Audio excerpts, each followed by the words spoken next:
Hello guys, welcome back to the channel.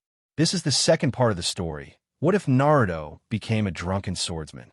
If you guys enjoy these what ifs, be sure to hit that like button, comment, and subscribe to the channel. With that out of the way, let's start. Senju Itama was not a man that was as skilled in ninjutsu, such as his older brother Hashirama, or a strategic genius like Tobirama. What Itama was good at was deceiving others, and two less important skills for a ninja: womanizing and drinking. Itama had created a jutsu that would create a dead clone of himself that he managed to deceive his brothers and his father, faking his own death. It was his way to get out of the war with the Uchiha clan and escape an early death. His hatred for the Uchiha clan remained, however. As time passed, his brothers moved on to become the first and second Hokage of the village that Hashirama and Madara created, Konoha. Itama kept away from ninja matters and pretty much spent his whole life doing one thing: partying. One day, during the time Tobirama was in charge of the village, Itama met with someone who he had no idea who she was at the time. She was Senju Tsunade, the most beautiful woman he had ever seen. She also happened to be Hashirama's granddaughter. The way they met was just in a bar where Tsunade and her teammates Jiraiya and Orochimaru was drinking and relaxing. Itama talked to her for a while, and then never saw her again. Tsunade was given a title from Itama that he later told Naruto about. She was the winning prize of the Senju, Naruto's goal. Itama knew that there would be problems with Naruto being almost 40 years younger, but Itama was a crafty man and had created another jutsu that would solve that. The day before Itama died, he transferred almost all of his chakra to Naruto in a way that he would keep it forever as a third chakra reserve. This was the reason for Naruto sometimes healing others just by touching them. After Hiruzen had told the squad the mission details, they had immediately left towards the direction of Takigakure. Team 7's original mission was to deliver a message to the leader of Takigakure, but they were attacked before they had reached their destination. Naruto was in a bad mood and did not say a word during the whole trip there. There were many reasons for that, but mainly it was due to his teammates. His squad leader was an Uchiha, and not just any Uchiha. She was the mother of the other Uchihas. His teammates were the devil, Kurenai, who spent the whole trip trying to start a conversation with him. The third teammate was his Jounin sensei, who he pissed of yesterday, and she would most likely get payback at first chance. Her expression showed that as she smiled in a sick way and kept licking on a kunai with her crazy long tongue. They arrived at the place where 3 of the 4 members of Team 7 had taken a rest due to Kakashi's injuries. Kakashi had been stabbed in his right shoulder with a katana, almost cutting it in half. "Mom," Sasuke said in surprise when he saw them arriving. "Finally, took you long enough." "Fuckers," Tadea said with relief at seeing the backup arriving, but she was also a bit surprised at seeing Naruto with them. "Where's Kakashi?" Mikoto asked, and Taiya pointed to a large tree that Kakashi rested his back on. Mikoto, who had become something of a medical ninja in recent years, rushed to Kakashi's side and started treating him. Naruto walked past Taiya and Sasuke after greeting them. Taiya, Uchiha, then walked towards Kakashi and sat down next to him, and Mikoto watching her treat him. Naruto focused on Kakashi's wound and then asked, "Can you tell me something about the one that did this?" Kakashi was still well enough to be awake and speak, so he told Naruto and the others what he remembered. The attacker was a young woman with long red hair, maybe 2 or 3 years older than Naruto. She had turned up in front of them out of nowhere and kissed Kakashi, who saw no reason to stop it. During the kiss, Kakashi soon noticed that she was somehow sucking out all of his chakra, and soon after that she had cut him with a katana in his shoulder and then knocked out his students before leaving with Sakura. Naruto narrowed his eyes as he heard that red hair, katana. He repeated what Kakashi said. "Are you sure it was a woman?" Kakashi nodded, "That's for sure." Naruto looked at the ground as he spoke. "It almost sounded like you described someone I worked with for a while in the past. Only difference being that the one I worked with was a guy." "I see," Kakashi said before coughing up some blood. "Don't talk anymore for a while," Mikoto said as she kept healing him with a medical jutsu. "Just one last question," Naruto said as he moved closer and put his hand near Kakashi's wound, almost looking as if he was inspecting it. "Did you catch the name of the sword technique?" As soon as Kakashi spoke the word Daishinken, Two things happened immediately. The wound healed at an impossible fast rate until it was completely healed and Naruto had disappeared. Naruto had channeled a lot of chakra as soon as he heard the name of the sword technique. It was his own technique Daishinkan, Great Dragon Shot, and he had unknowingly healed Kakashi at the same time as he had used a Shunshin to leave. Naruto summoned an army of small toads and an even bigger army of shadow clones to scout the area and find the attacker and kidnapper. It seemed like even though it had been around 5 hours since Sakura was taken, the attacker had not gotten very far away from where Kakashi and the others was since one of Naruto's toads found Sakura's location in 40 minutes. 10 minutes later, when Naruto finally got there, he heard a voice that he recognized. It's been a while. Senju, a woman with long red hair, just as Kakashi described her, was standing outside of a small house where she was most likely holding Sakura. She wore a white kimono with pink markings on it. "I don't think we have met," Naruto said as he walked towards her with one hand reaching for his sword. "That's rude," the woman said and pouted. "It's me, Fuka." Naruto stopped moving and his jaw dropped to the ground, and he pointed at her. "But you're a? You used to be guy? What's going on, Databayo? What did you say?" Fuka yelled with a red face. "I have always been a girl, you idiot." "Oh," Naruto said, recovering from the surprise from earlier. "So you have tricked me?" he said and smiled in a sick way. Fuka used to be wearing clothes that guys usually wore. She also always covered her hair with something such as a hat or a hood. Naruto, who probably would not have seen the difference anyway, always thought Fuka was a guy. "I admit that I might have changed a little bit, but I have never given you reason to believe that I was a man," Fuka said, and she was starting to lose her patience. "Okay, then," Naruto said and pointed at her chest. "You grew a lot, I see. You used to be flat as a board, even more flat than the pink-haired girl you have kidnapped. That is why I thought you were a guy, a natural mistake." "Hey!" Sakura yelled from inside the house. "Shit, she heard me," Naruto mumbled. "Oh well," Fuka said and picked up a katana that was leaning against the wall of the house. "I was wondering if I should let you go considering our past, but now I have changed my mind." Naruto and Fuka were not close friends or something like that. They had done a few jobs together in the past. Most of the jobs were bounty hunter jobs. The reason they stopped doing jobs together was due to how Fuka had changed as time went on. She started taking on jobs that Naruto would never accept doing, such as killing or capturing civilians or ninjas that were not criminals. So Naruto decided to stay away from Fuka and hoped that they would never meet again.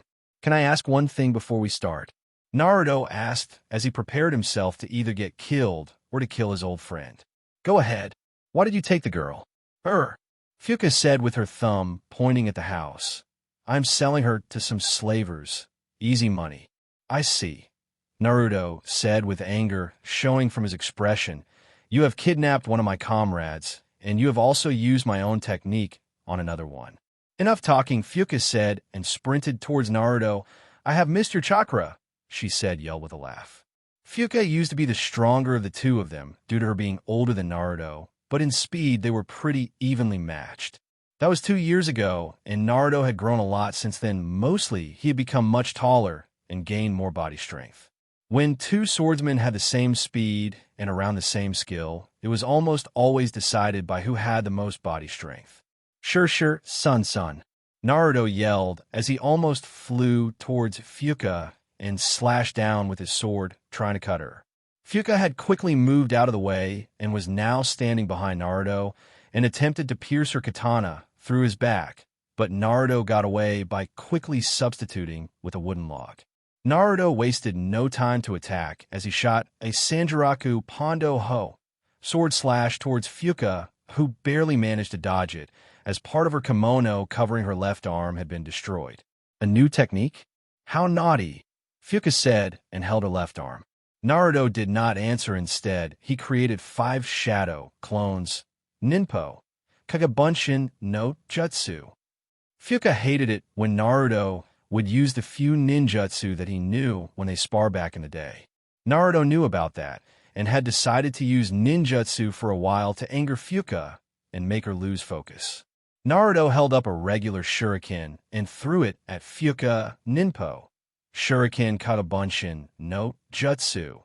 he created a massive amount of clones of the shuriken, all flying at high speed in Fuka's direction. Fuka smiled a bit because she realized that she could just get out of the way quickly and let Naruto keep throwing jutsu at her until he runs out of chakra.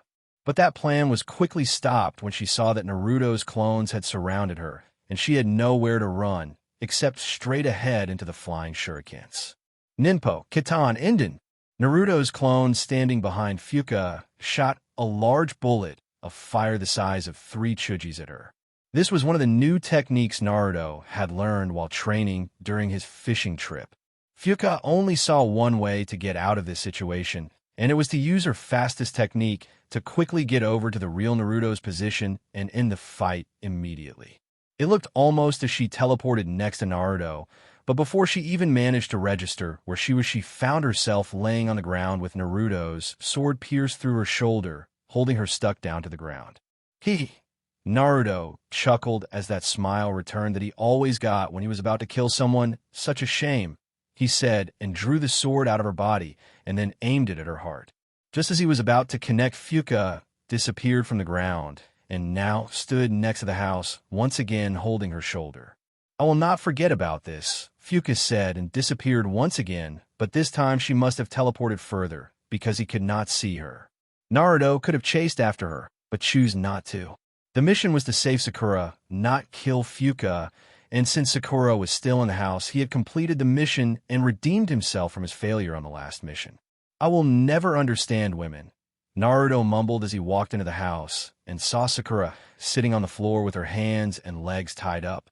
Naruto, Sakura said, a bit surprised, did you defeat her?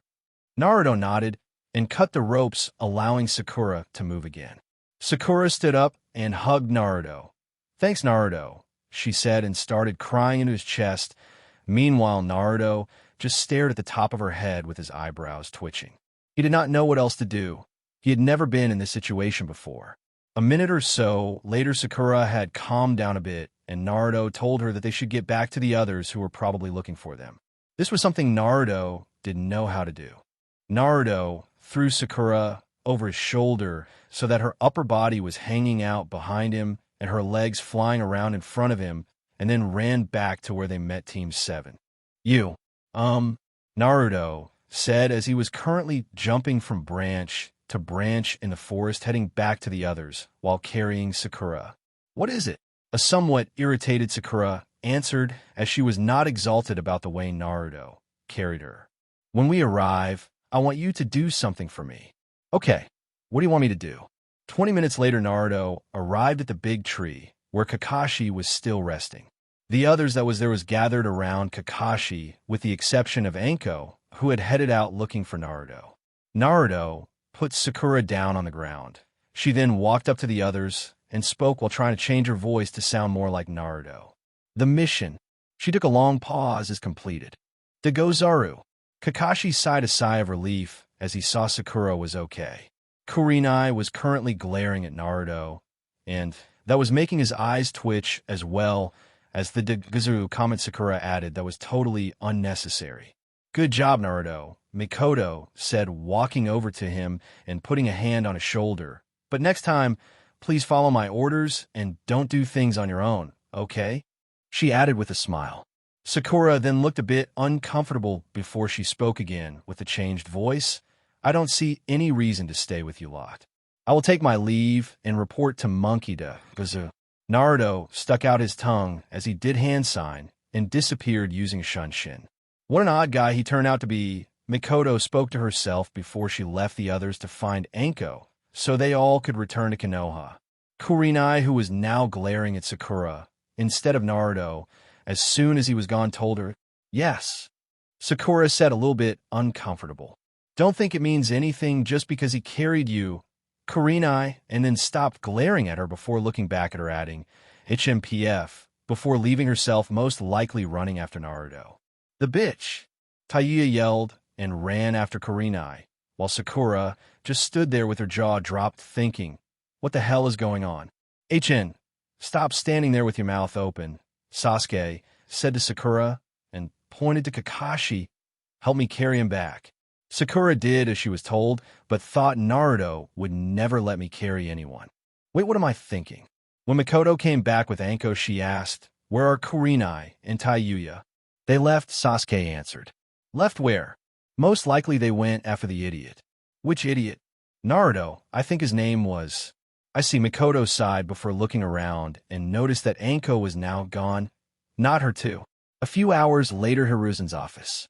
Hiruzen was relaxing, enjoying a smoke, while reading another masterpiece written by his former student Jiraiya, while he heard a sound from outside. It sounded almost as if a cannonball had been shot nearby and was flying right at him. Naruto soon flew through his window, destroying it before landing on his feet in front of his desk and running to his trash can and then puked into it. "That's ugh. The last time I drink and run." Hiruzen scrunched his nose and said, "I take it you finished the mission?" "It is done," Naruto said, and sat down on a chair in front of Hiruzen's desk, while the old man himself went back to reading the Aika and refilling his pipe. It took another hour before Hiruzen had noticed that Naruto had fallen asleep in the chair, and another 2 hours before Kurenai, Taiyuya, and Anko arrived at his office. Where are the others?" Hiruzen asked as soon as they entered. "They will come later, since Kakashi can't travel at max speed due to the damage he took," Kurenai answered. "I see. Why aren't you all traveling together?" "I returned as soon as I could to hand out some punishment to a genin who has been misbehaving," Kurenai answered once again, while Anko nodded. "Yes, same reason for me." "What about you, Taiyuya-chan?" Hiruzen asked her. "The bitch left, so I had to get back, so she would not do anything to the shithead," she explained. "The shithead?" Hiruzen repeated with a confused face before going back to his Aika. "You girls may leave." All three of them got a twitch mark above their eyebrows as they saw that book and that he just started reading it in front of them. Kurenai was about to walk up and grab Naruto. "I will just take." "Leave," Hiruzen commanded before laughing. "The shithead is resting." "Stingy old man," Taiyuya shouted as she ran out of the office with Anko and Kurenai following. Hiruzen sighed once again and was about to go back to the Aika world when he heard Naruto speak in his sleep tits. "Yes," Hiruzen answered with a laugh. "Naruharem," Naruto added a second later, and then snored loudly before falling of the chair. "Ha ha ha." Hiruzen laughed as he slammed his hands on his desk. Hiruzen then summoned Inma and had him carry Naruto back to his apartment so he could sleep in his bed. Makoto and Team 7, with the exception of Taiyuya, arrived another hour later and gave their report. Kakashi was taken to the hospital just to be safe, while Sakura was told to go home and get some rest before the team would meet up tomorrow. The next day, Naruto woke up and thought has to stop as he saw that Taiyuya was sleeping in his bed. She did not want Ino to have one-up-one her, but little did she know Ino had already slept in the same bed with Naruto twice. After Naruto had done what anyone would in this situation, run out of his apartment in haste, Naruto had been stopped right outside his door by Kurenai and Anko, who stood outside blocking his path. "NGH," Naruto exclaimed with his eyebrow twitching. "What do you want?" "Our team are doing some D-ranked missions today, so you need to come with me and meet up with the girls," Anko answered as Taiyuya, who had woken up from all of the noise, ran out to them only wearing her pajamas. "Fuck her. Where are you going?" she yelled. "Aha, I think you are my favorite student already," Anko said and laughed before adding, "Meet me at training grounds 12 in 10 minutes, and then disappeared in a shunshin. Kurenai was red with anger as she pointed at Taiyuya. "What is this?" she asked Naruto, who just raised an eyebrow. "That is Taiyuya, my neighbor," Naruto answered as if Kurenai did not know who she was. "Fuck you, bitch," Taiyuya said and closed the door, adding, "I'm making myself breakfast, then meeting up with my team." Yeah, good luck with that," Naruto mumbled since he did not have any food at all. "I won't stand for this, Naruto," Kurenai continued and crossed her arms above her chest. "Now listen here, woman," Naruto, scowling. "It is not my fault that all these girls keep showing up in my bed. There are others," Kurenai yelled, "and I told you to call me Kurenai-chan." "Sure there is," Naruto answered calmly before raising his voice. "However, I fail to see how that is your problem. It is my bed." "Wait a minute. You didn't know about them sleeping there?" Kurenai asked. Naruto shook his head. I usually have my trusted companions guarding me while I sleep when I am in some kind of danger, but these girls keep showing up when I am knocked or passed out. I see that as a problem we must address, Kurenai said, nodding her head. Agreed. I have an idea. How about I move in with you and keep them away? Kurenai suggested and added, I can cook food and do the laundry as well, in a way to make it sound like a better deal. How does that solve anything? Naruto yelled. Then I will be stuck with the devil in my apartment. Naruto-kun, what have I told you about that? Screw you, Naruto said before disappearing in Shunshin, heading towards Training Grounds 12. Right? Kurenai said with a blush someday. Naruto had noticed something while he moved away from his apartment. Those two idiots, the fake Uchiha and Hiruzen, were hiding nearby, most likely spying on him. Hiruzen was even taking notes. Naruto wondered if the monkey had set them up for this. He needs to get some answers soon. When Naruto arrived at Training Grounds 12, the others was already there. Naruto was known to be a polite and nice gentleman, so he greeted his team, hello, Dango, Uchijo, Higamuto, with a nod to all of them. Hanabi scowled as she slowly walked up to Naruto. You shall address me as Hanabi-chan. Okay, I will make sure to remember that, Naruto said and walked past her, sitting down next to Midori. Morning, Taicho, Midori said in a low voice as she was trying not to laugh at Naruto's comment. May? Well then, now that the Playboy has arrived, how about we let the girls introduce themselves since they didn't get the chance last time, Anko suggested, and the others just got confused by the Playboy comment, especially Naruto. Hanabi begun. I am Hyuga. Hanabi, you may call me Hanabi-sama. Midori said, interrupting her. Except for him, you shall address me with a chan at all times. Hanabi continued, looking at Naruto. I am 11 and graduated 1 year earlier than the Uchiha, so show me the respect I deserve. How humble, Anko said with a smile. Okay, next. Midori was not happy about that comment, as if Hanabi was somehow better than herself. She calmed herself before she began, Ano. My name is Uchiha Midori. I like my family with one exception, and I hope I can be of help to our team. You forgot about something, Naruto said. Right. Ano. I am 12, and I like reading. She began before Naruto interrupted her. No, you're supposed to tell us all to get down on the ground and lick your feet. We are not worthy to even breathe the same air as Midori Yujo. We're peasants. Stop it, Taicho. Midori yelled, red-faced from embarrassment. Meanwhile, with Team 7, who was just meeting up for a short meeting where Kakashi would tell them they had the day off due to him having to rest for some more time. When Taiya, who was the last to arrive, got there, Kakashi closed the Aika book he was reading, and I smiled. Now that everyone is here, I have something important to tell you. All three students got a bit excited and nervous at the same time. Today is a special day. Kakashi continued and giggled. Isn't it, Taiya-chan? What? Taiya yelled. What is so fucking special about today? Kakashi's head snapped towards her, scaring the shit out of her. It would appear, he spoke quickly, that one of my students have engaged in nightly activities with someone of the other gender. HN. That crush didn't last long, Sasuke said to Sakura, whose sweat dropped. I have no idea what he is talking about. So what? Tia said with a red face. I am not the only one that's been sleeping with him. That whore Ino and someone named Tsunade has most likely done it as well. Kakashi's feet could not hold him up anymore as fell down on the ground. Minato-sensei, Kakashi said with a tear dropping from his eye, I think your legacy is going to be just fine. Am I the only one that wished we got another Jounin-sensei? Sasuke asked Tia and Sakura, pointing a thumb at Kakashi. Kakashi jumped up on his feet. You have today and tomorrow off. Dismissed, Kakashi did a hand sign. Just before he left with a Shunshin, he eye-smiled and said, Taiya, make sure to use condoms. What the fuck is a condom, and why would I need it? Taiya mumbled to herself with her hand to her chin, while Sakura blushed and answered, We learned about that during the academy. It is how guys protect themselves during sex. You ought to need to fucking hear that right now. Taiya said, Why did you bring that up? Wait a fucking minute, Taiya yelled as she realized what was going.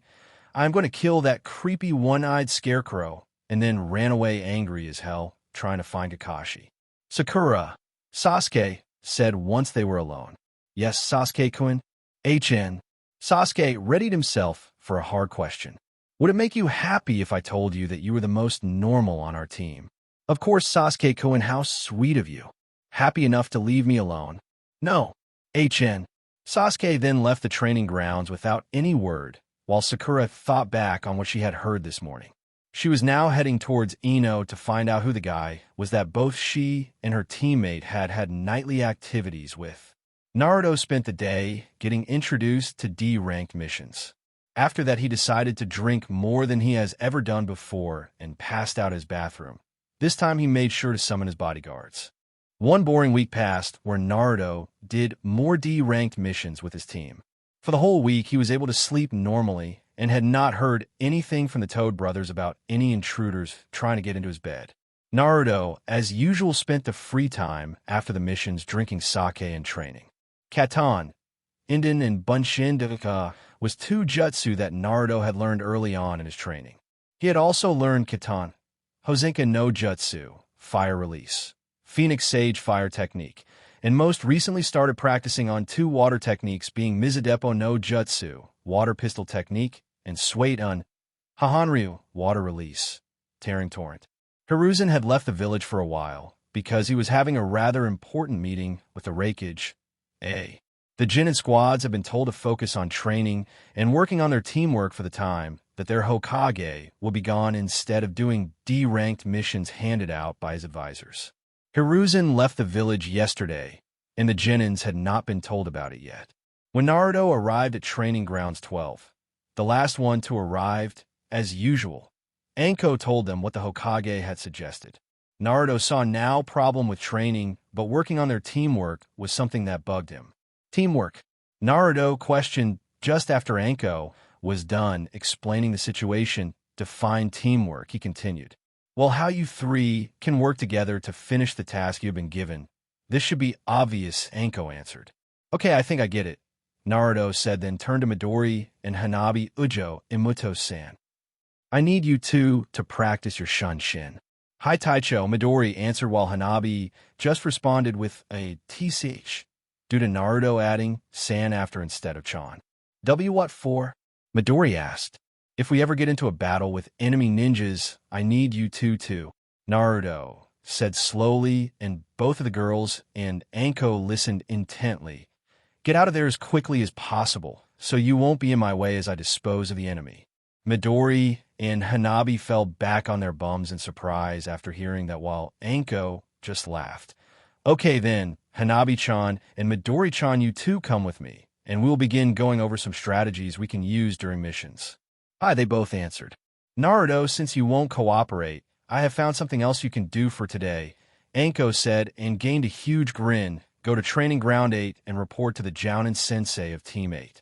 Yes, ma'am, Naruto said and walked straight ahead. It's that way, Anko yelled and pointed to her right, and Naruto turned and walked to Anko's left instead, the other way. God damn it! It took 4 hours for Naruto to find Training Ground 10, which was only 1 kilometer away from Training Grounds 12. Once he got there, he saw something that amused him. It was a girl with rather short blue hair with the same eyes as his teammate. She also turned red immediately as he got there, the same way that Midori does when she is embarrassed. Hyuga Hinata was using her Byakugan to scout the forest around the grassy field that she stood on, trying to locate Kiba and Shino when she saw her crush coming her way. Yo, Hanabi-chan, I am here to report to the Jounin Sensei of Team 8, Naruto said, and then got a bit confused since Hinata seemed to have fainted as soon as he spoke.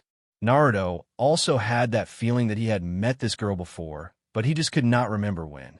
Databeo, Naruto said as he poked Hinata on her back with the back of his sword, trying to wake her up. Kiba had decided to stop hiding and return to see what was up with Hinata, since she was slower than usual in finding them. What the fuck, Naruto? What did you do to Hinata? Kiba yelled once he saw Naruto sitting next to Hinata, still poking her with his sword. She died, Naruto said slowly.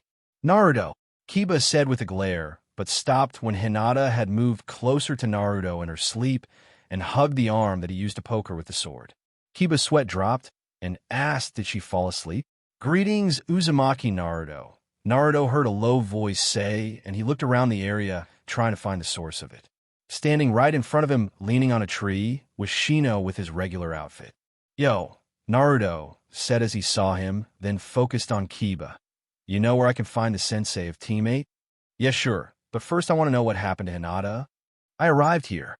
Then she fell to the ground," Naruto said, taking a long time between words. "Come on, who would believe that? What did you do?"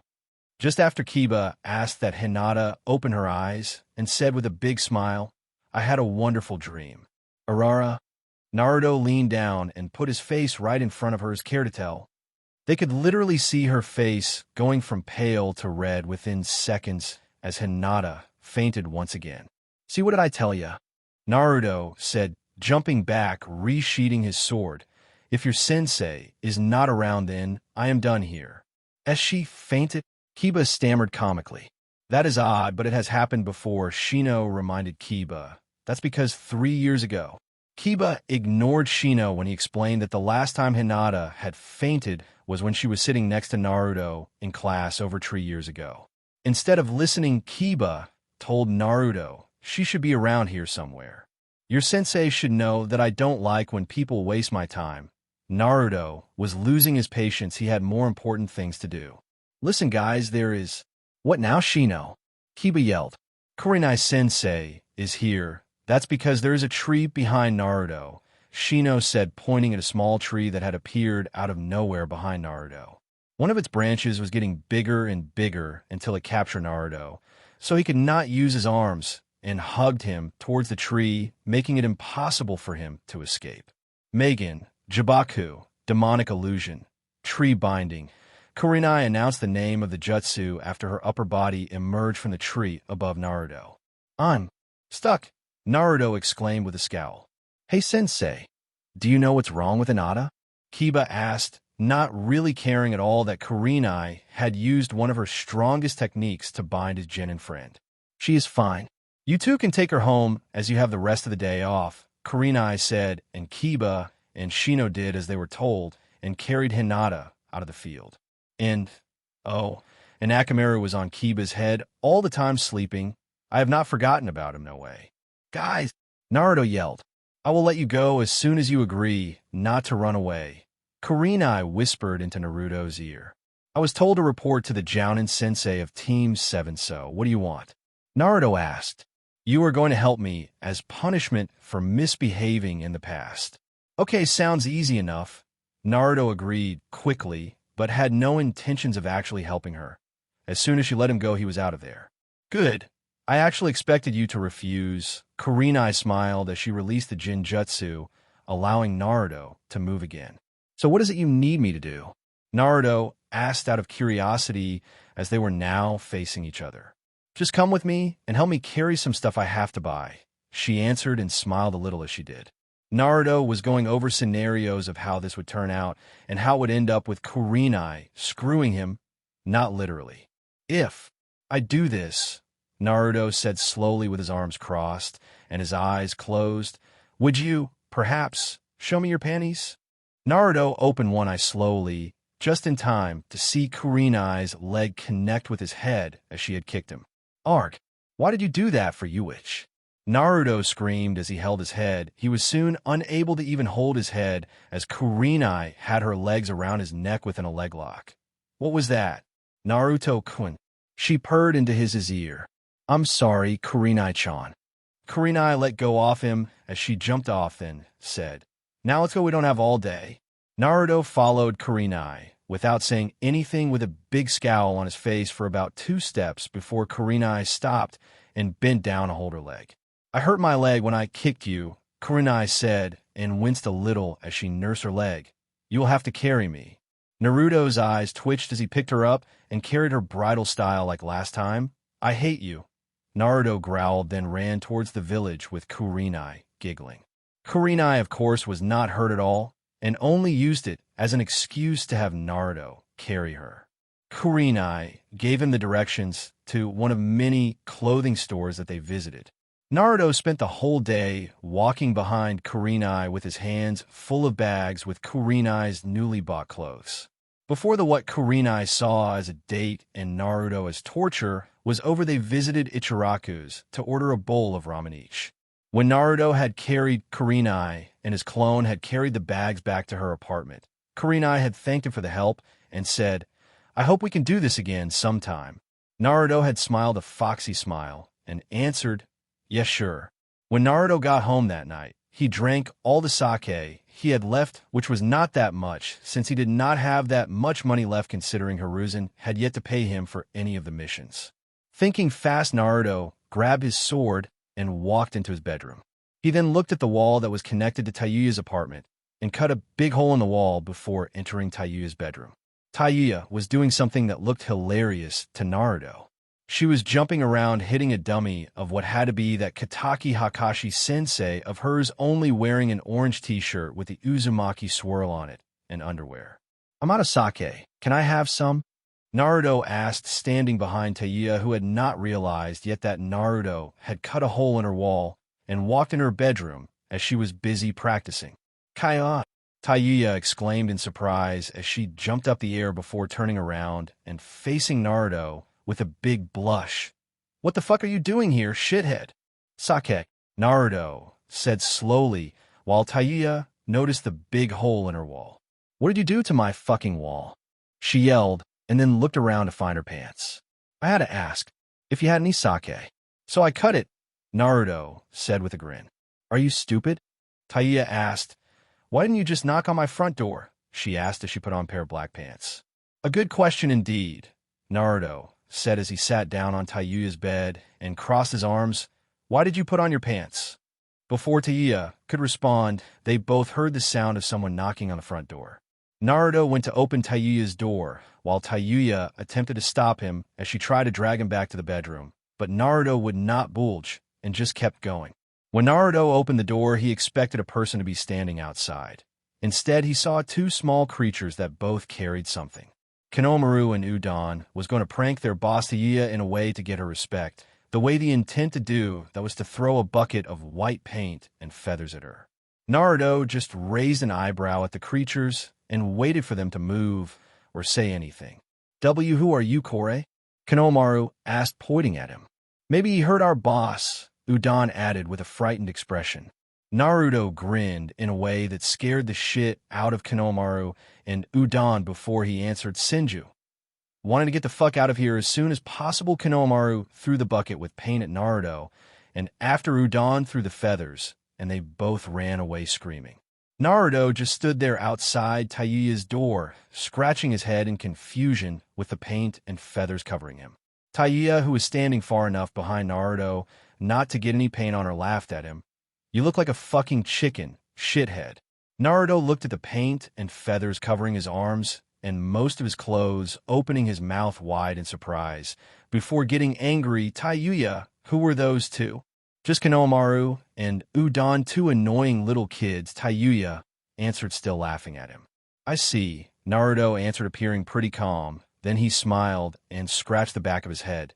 "So did you have any sake?" "No, I don't drink that stuff. I'm 14. Taiyuya yelled. "Okay, good night, neighbor," Naruto said before closing the door, going back to his apartment, all the time thinking about how he was going to cut down the two creatures the next time he met them. Naruto should have foreseen what would happen the next morning. Maybe giving Taiyuya another and quicker route into his bed was not the best decision he had made yesterday. However, he had also realized that most likely Taiyuya was not out to kill him in his sleep, as this was the second time he had woken up with her next to him. Naruto decided that he would tell the Toad brothers, Gamakichi, Gamatatsu, that they would not need to guard him at nights when he is sleeping in his apartment anymore, because if Taiyuya just wanted to sleep in his bed, she was welcome to do so. Without waking up Taiyuya, Naruto got out of his apartment and met up with his team. Anko had told Midori and Hanabi to keep working on their teamwork like she had told them yesterday, which annoyed both of the girls since they kind of disliked each other. Naruto, however, was told to spar with Anko, and this was a way for Anko to get payback for their first meeting, where Naruto had commented on how her breast was not on par with Tsunade's, and then poked her breast with his finger, leading to Anko chasing him around in anger, while Naruto just laughed at her and dodged her every move. The spar this time was no different from the chase last time, as Naruto had once again just jumped around and dodged, not taking it seriously at all. The next 2 days, Naruto had woken up alone in his bed and figured that Taiyuya must have been out on a mission with Team 7. That meant that Naruto would probably be called out to save them in the near future, since they had a habit of running into missing Nins on their C ranks. Hiruzen had returned to Konoha yesterday in a sour mood. The meeting with the Raikage had gone pretty well, but what made him a bit irritated was that he learned that Naruto had lied to him about what happened after the fight with Akatsuki. The Raikage, had been told by his brother Killer Bee that, "I took care of a cool little dude. His name was Senju, and apart from being a drunk, he was a prude." I had never been told Naruto's real name, as both Bee and Hiruzen had only used the name Senju when speaking about him, while Yujito and Samui had only used pet names. What the Kages discussed during their meeting was the possibility of both their villages taking part in each other's chuunin exams. Hiruzen had agreed to let Kumo take a part in the upcoming chuunin exam in Konoha, but only with one team as a test run. Konoha and Kumo did not have the best of history, so Hiruzen wanted to be on the safe side. I had agreed to that on the condition that Konoha would only be able to send one team as well when it was time for Kumo to hold their own chuunin exams. Konoha and Kumo did not become allies in the same way, as Konoha and Suna are allies after this meeting, but it was a start. If everything went smooth with the upcoming chuunin exams the next 2 years, they would meet for another meeting and see if they would further cooperate. Back in his office, the first thing Hiruzen did was to find the most boring C-rank mission that was available and then have one of his subordinates call for Team 12. Anko was a bit confused as she arrived with her students soon after that they had been called there. They had barely been able to finish up their first D rank for the day when they were called. "Hokage-sama." "Anko, just a minute," Hiruzen said, staring at Naruto, who was staring back at him. They started glaring at each other before Hiruzen handed Anko a paper with information of a C-ranked mission. At first, Anko was happy because normally a team would not be sent out for a C-ranked this early after creation. But as she continued to read the details, she went from happy to upset. "Really? What have we done to deserve this?" Anko almost yelled. This was the type of C-ranked mission that every ninja hated. It was pretty much a D-ranked except that it was in another village far away. So with the possibility of running into either bandits or others that could be a threat on the way to the mission, it was treated as a C rank.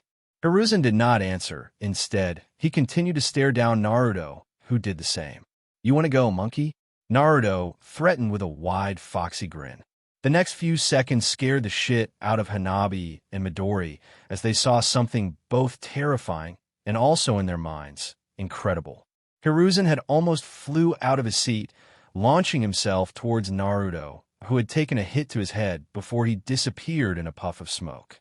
Appearing behind Hiruzen, he had used his favorite sword technique, Shur Sun, and attempted to cut Hiruzen's left arm off from his shoulder, but instead he cut into a log before Hiruzen had reappeared behind Naruto and slammed his fist down on the top of his head, ending the fight. All of this happened in a few seconds, and the killing intent and speed was what scared the both girls. "What the hell did I do?" Naruto whined as he held his head. "Apart from visiting other hidden villages and not telling me about it, how about stealing all of my sake when I was gone, or tying my grandson and his friend on a cow and have it run around the village?" Anko sighed and said, "So he's the reason we get this boring mission then?" Naruto sat up and stared at Hiruzen and asked, "Do you have any proof? Are you going to deny it?" Hiruzen asked, "And lie to me once again?" Naruto shook his head. "No, I did it all, but I don't understand why you are mad about it." Naruto then explained that Hiruzen's sake deserved to be drank by him, and that it tasted like shit anyway. The grandson and his friend must have been the two creatures he was hunting. They had it coming. Naruto, being in another village, was none of Hiruzen's business. Hiruzen had dropped the subject after hearing that since he figured Naruto would not listen to anything he had to say anyways. After telling them to get going, Hiruzen had stopped them for a second and held up a file. "Look at this shitty brat. This is the team that Kumo will participate in the upcoming chuunin exams with," he said, holding up the file with a picture of Omoi, Samui, and Yujito. Naruto, as he saw the picture, started sweating and lost all color in his face with his mouth open, looking terrified. He just stammered and pointed at the file, and his team had to drag him out of the office so they could finally get going. As they walked through the village, heading towards the western gate, Anko explained the mission details. They were heading to the Tanzaki quarters, a town well known for its gambling opportunities, festivals, and parties. Tanzaki quarters was the second home of Naruto's deceased mentor Senju Itama. Their objective was to clean in a casino, and that included every poker chip. After walking for a while on the dirt road outside of the village, Midori asked Naruto a question about something she had had on her mind for a while. In Naruto Kikutaishu, is it true that you were sleeping with Taiyuya and Ino? She barely managed to ask, as she was very embarrassed after asking such a question, but she had to know. Hanabi immediately stopped walking and snapped her head towards Naruto, eager to hear the answer. Anko was interested as well, but did not show it in the same obvious way that Hanabi did. Instead, she just smiled and waited for the answer. Yes, Naruto answered, raising his eyebrow. How do you know of this?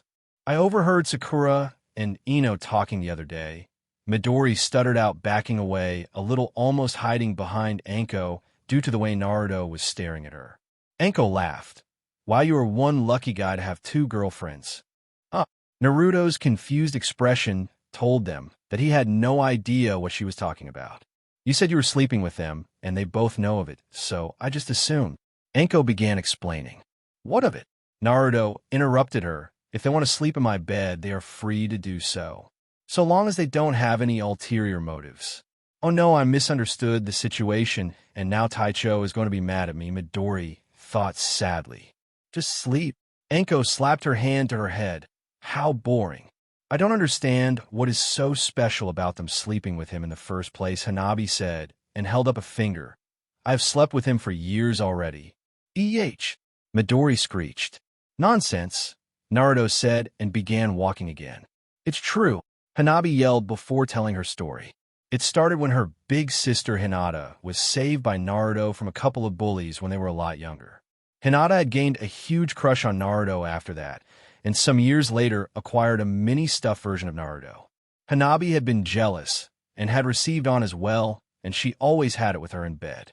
After hearing that story, Naruto walked faster than before, while Midori laughed at Hanabi and Anko petted her on the head. That's so cute. Yes, it is, Hanabi said with a huge smile. Who knew I would find a real one? And ran after Naruto, hugging him from behind. Midori ran after them with a yell of, get off him. Soon after that, they started running. Then a few hours later, they arrived at the Tanzaki quarters and the casino they were going to help with the cleaning at. Very soon after arriving, something happened with Anko as she held her neck on her left side and screamed out in pain. Anko-sensei! The girl screamed and ran up to her. Dango! Naruto whispered and then snapped his head to a window. Outside stood a pale man with long dark hair that looked almost more snake than human. He was doing a hand sign, and that was all Naruto needed to hold the stranger responsible. Outside, was this really necessary? Orochimaru-sama? Kabuto asked, adjusting his glasses. I'm just saying hello to my old apprentice. Orochimaru answered with a chuckle. Shun Shingiri, teleportation slash. Naruto screamed as he put his sword through Orochimaru's stomach. Orochimaru did not even bother to dodge it, even if he easily could. Instead, he chose to use his body replacement technique. Orochimaru no Korimi no Jutsu. Orochimaru-style body replacement technique. While getting out of his old body like a snake, shedding its skin, Orochimaru laughed, then said, It seems my apprentice has an interesting student. Kabuto had already left the area, because if he was around, when someone from Konoha got there, they would have to change their whole plan in the chuunin exam since Kabuto had an important part. Naruto chose not to answer. Instead, he threw Shuriken Ninpo, Shuriken Kagabunshin no Jutsu, Shuriken Shadow clone technique. He created a mass of shurikens, all flying towards Orochimaru, who chose to get out of the way this time, jumping up into a tree. 1 second later, one of Naruto's clone was standing behind Orochimaru, aiming his right index finger at the back of Orochimaru's head. Ninpo, Mizudepo no Jutsu, water pistol technique. Naruto shot a small condensed bullet of water that would have gone straight through Orochimaru's head if he had not once again gotten out of the way. Such power, Orochimaru said, standing below the tree, staring up at Naruto. Before Naruto answered, he was covered in red-orange chakra and his whiskers darkened, as he was borrowing Kurama's chakra. Moving faster than he would using a shunshin, he jumped down towards Orochimaru with his sword in hand. Sure, son.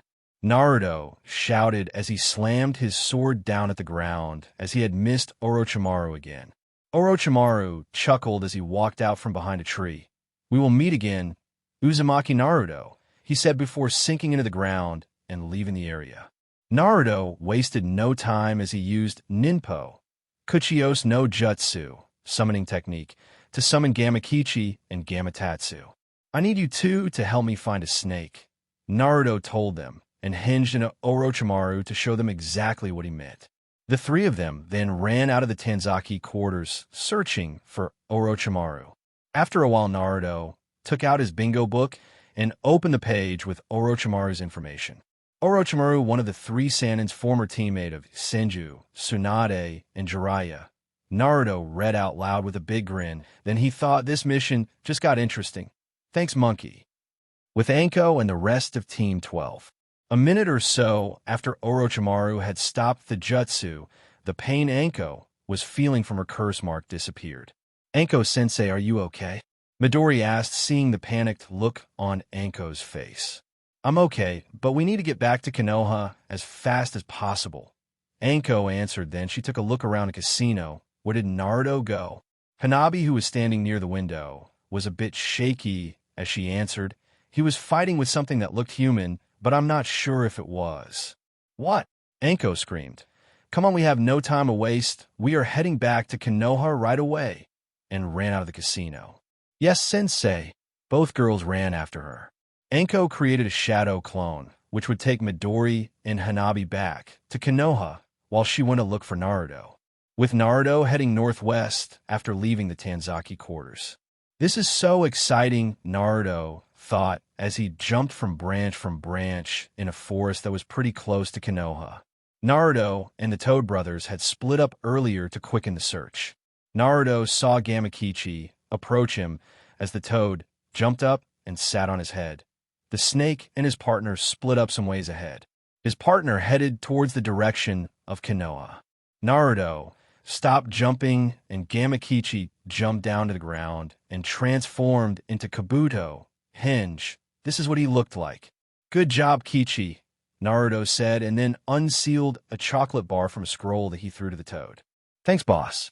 I'm heading back to MT Mayaboka now," while Gamatatsu continues to trail the snake.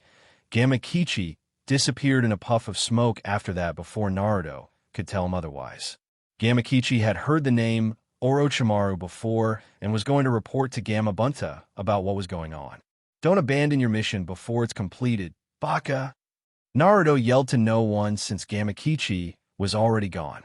Naruto then kept going after Orochimaru. It was not that surprising that Orochimaru traveled at a higher speed than himself. Still, Naruto managed to trail him all the way to the Valley of the End. At Valley of the End, Orochimaru met up with another sound ninja, Kimimaro. "Good to see you up and running," Kimimaro-kun Orko-himura hissed. "Thanks, Orochimaru-sama. Did everything go as planned?" "Yes, apart from one thing that might be my fault. But now that you are here, you can fix it for me. There's an interesting young fellow following me and will arrive here soon. Take care of him." Orochimaru was well aware of Naruto and his summons trailing him. "As you wish, Orochimaru-sama," Kimimaro saluted as Orochimaru walked towards Otogekier with a smile, and thinking it was a waste to have Kimimaro kill Naruto off, but it had to be done or he would ruin the whole invasion plan. Kimimaro waited around 5 minutes before Naruto showed up with Gamatatsu sitting on his head. "That him?" Naruto asked the Toad, as Gamatatsu had reported earlier that Orochimaru had continued on while a new guy had arrived and was blocking the way. "Yes, boss, that's him." "Okay, you can return now," Naruto said, and Gamatatsu immediately asked, "May I have a snack?" Naruto unsealed another snack and gave it to Gamatatsu before he disappeared in a puff of smoke. "Those two are going to ruin me." Kimimaro was tired of waiting It's unfortunate, but I'll have you die here. Naruto chuckled with a big grin. We'll see about that. Naruto wasted no time as he charged forward, unsheathing his sword. Sure, son. Naruto slammed his sword down on Kimimura's left shoulder. Kimimura had quickly used his left arm to take the hit, and then removed the bone from his arm, shocking Naruto as he saw it. Naruto had no time to be surprised, however, as Kimimura counter-attacked with the bone that looked like a small sword. Tsubaki no Mai, Dance of the Camellia. Kimimura slashed Naruto in the stomach, leaving a big open wound with blood leaking out of it. Naruto jumped back and faced Kimimura. I better get serious, Naruto thought as he had acknowledged that Kimimura was strong. Just before Naruto moved, once again Kimimura had noticed that the wound on Naruto's stomach had healed completely. Naruto's wound healed thanks to the Senju chakra from Itama and Kyuubi's healing power. When Naruto heals this fast, it takes the most from his Senju chakra, which is his reserve with the least amount of chakra. Naruto would only be able to heal a similar wound twice more before the Senju chakra reserve would be empty. Jumping high up in the air, Naruto threw a kunai towards Kimimura Ninpo. Kunai Kagabunshin no Jutsu, creating a mass of clones of the kunai, all flying towards Kimimura. Kimimura simply used his bone sword to reflect the kunais that was going to hit him, but he was not prepared for what happened next.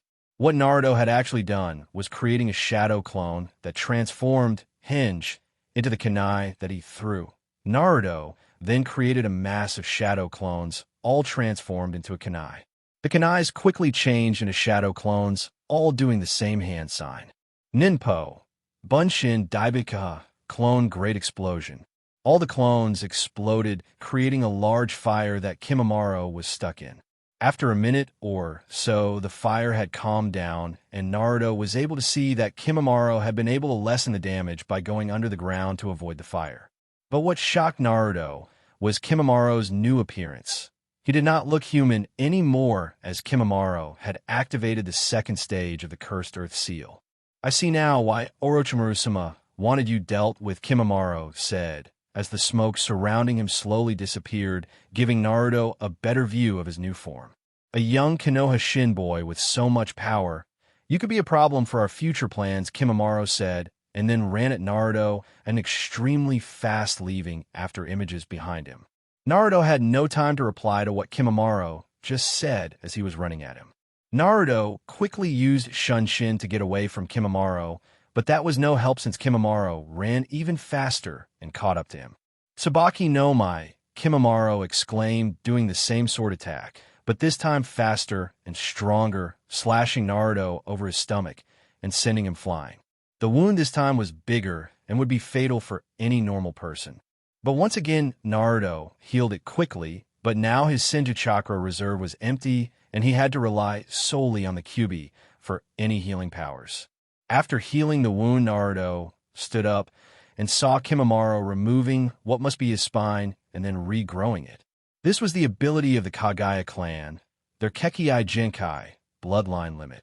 The spine grew in size and length and looked more like a bone whip now than a spine. Tesenka no Mai, Fu, Dance of the Clematis, Vine. Kimimura used his bone whip to hold down Naruto, immobilizing him.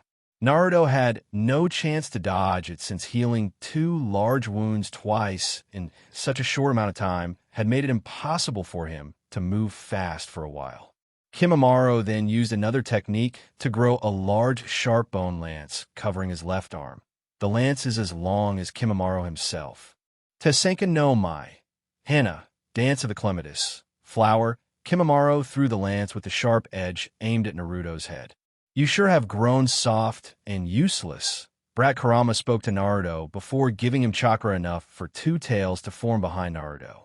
When the lance connected, the fox chakra had formed a shield that broke the lance into countless of small bone pieces. I appreciate the help and kind words, Fox Naruto replied to Kurama as he prepared his next move. Ninpo, Kagebunshin no Jutsu, Shadow Clone Technique. Naruto created one clone that stood next to him. Kimimura had used Tesenka no Mai, Hana, Dance of the Clematis, Flower, to create another bone lance to cover his left arm and then charged Naruto and his clone.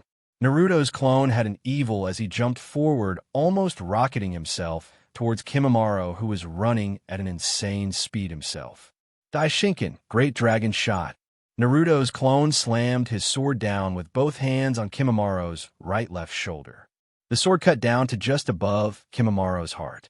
Kimimaro, who already was sick due to an incurable illness, was not able to fight much longer in this shape. A bone with the shape of a small sword similar to his earlier Tsubaki no Mai shot out from his right arm and dispelled Naruto's clone. Kimimaro let the lance on his left arm fall to the ground. Kimimaro then pointed both hands and all of his fingers towards Naruto. All of the bones in his fingertips hardened before Kimimaro sent them at Naruto. Teshi Sundan, 10-finger drilling bullets. The attack was no threat for Naruto at all, since he was now even faster after receiving this much chakra from Kurama. Naruto had instead immediately counterattacked Shun Shingiri, teleportation slash. Naruto was not able to connect with the pointy edge of his sword that he aimed at Kimimaro's forehead due to Kimimaro being more ready this time. 6 small swords shot out of his arms and legs this time, all cutting Naruto in his arms, stomach, and legs. Kimimaro grabbed one of the bone sword from his left leg and let the others fall to the ground before quickly slashing Naruto once again in the stomach, Tsubaki no Mai.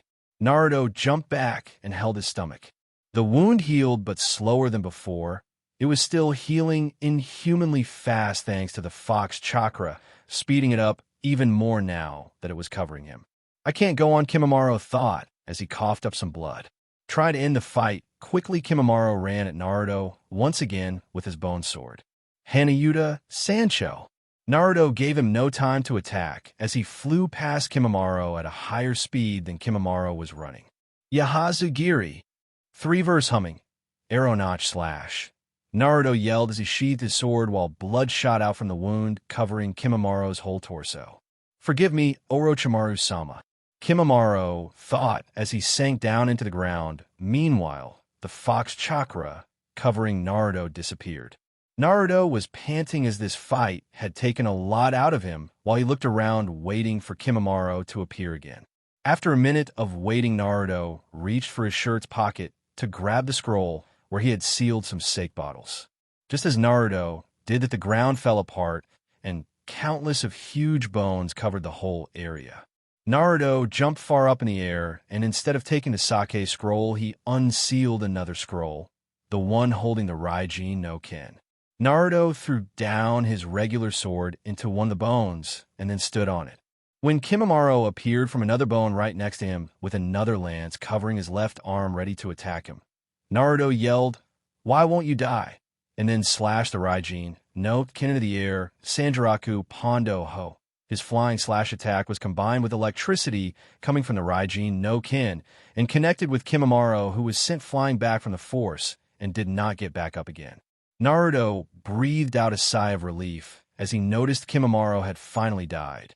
Naruto then grabbed his sword and used Shunshin to get away from the bone field. Naruto was low on chakra now and very tired as he walked to a tree in the forest surrounding the Valley of the End and sat down leaning his back on it. He unsealed a sake bottle and took a sip. "I'm coming for you next, Snake Bounty," he thought just before he fell asleep hugging his sake bottle. 5 hours after Naruto passed out, Rinji, a sound chuunin, and his friend Yatsuko, a sound jounin, were patrolling around Otogakure. "Did you hear about that bounty hunter?" Rinji asked. "What did he do now?" Yatsuko asked with a sigh. Rinji laughed a little as he brought up a poster. "His underground bounty has gone way up. Someone really wants him dead." Rinji waited for a response from Yatsuko as he still read the poster. When he looked to see what his friend was doing, he saw him kneeling on the ground with a sword being pierced through from his back to his stomach, and a young blonde man standing behind him with a grin. "Senju," the blonde whispered before cutting off Rinji's head as he screamed in fear. "Now where did that snake go?" Naruto said to himself as he continued his search. These last 2 he had killed made the count 350 sound ninjas already. Flashback. 1 hour earlier, Naruto had been woken up by his sensei, Anko, as she had finally found him after hours of searching for him. "There you are. You and I are going back to Konoha now." Anko said as Naruto tried his hardest not to fall asleep again. I'm heading out to find my bounty, Dingo-sensei, Naruto said as he stood up, but was then forced to sit down again as Anko slammed her fist down on his head. It's Anko, she yelled, and then calmed down and ordered. You will not go after Orochimaru. That is an order. You don't know how strong he is. Naruto immediately argued, and then Anko explained how strong Orochimaru was and that Jiraiya and Hiruzen were probably the only Konoha ninjas that would have a chance to fight evenly with him. Even after hearing that, Naruto was still not convinced, so Anko told him her story of her past and the curse mark she had received. So the snake, Naruto said, and Anko finally thought he had seen reason. Did all that to you? Anko raised an eyebrow and nodded yes. Naruto chuckled a little, and Anko was about to ask what was so funny, but could not since she fell down on the ground after Naruto knocked her out with a hit to the back of her head with the hilt of his sword. Forgive me, Dango-chan, but you just gave me more reason to go after the snake. Naruto would not let anyone that has harmed or hurt his friends, Nakama, get away with it. Naruto created a shadow clone and had it carry Anko back to Konoha. Konoha was close enough so it would not dispel. Naruto then emptied a bottle of sake before heading towards the direction of Otogekyure. In flashback, Naruto had not just gone and killed sound ninjas without knowing who they were working for. Naruto had even remembered Hiruzen telling him that the Sound Village and Konoha was allies when he explained how the chuunin exams worked.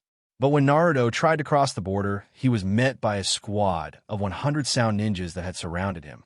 This squad had been ordered by Orochimaru to find Kimimaro and bring him back to Otogekyure, and if they found a blonde young man with whisker marks, they were to kill him.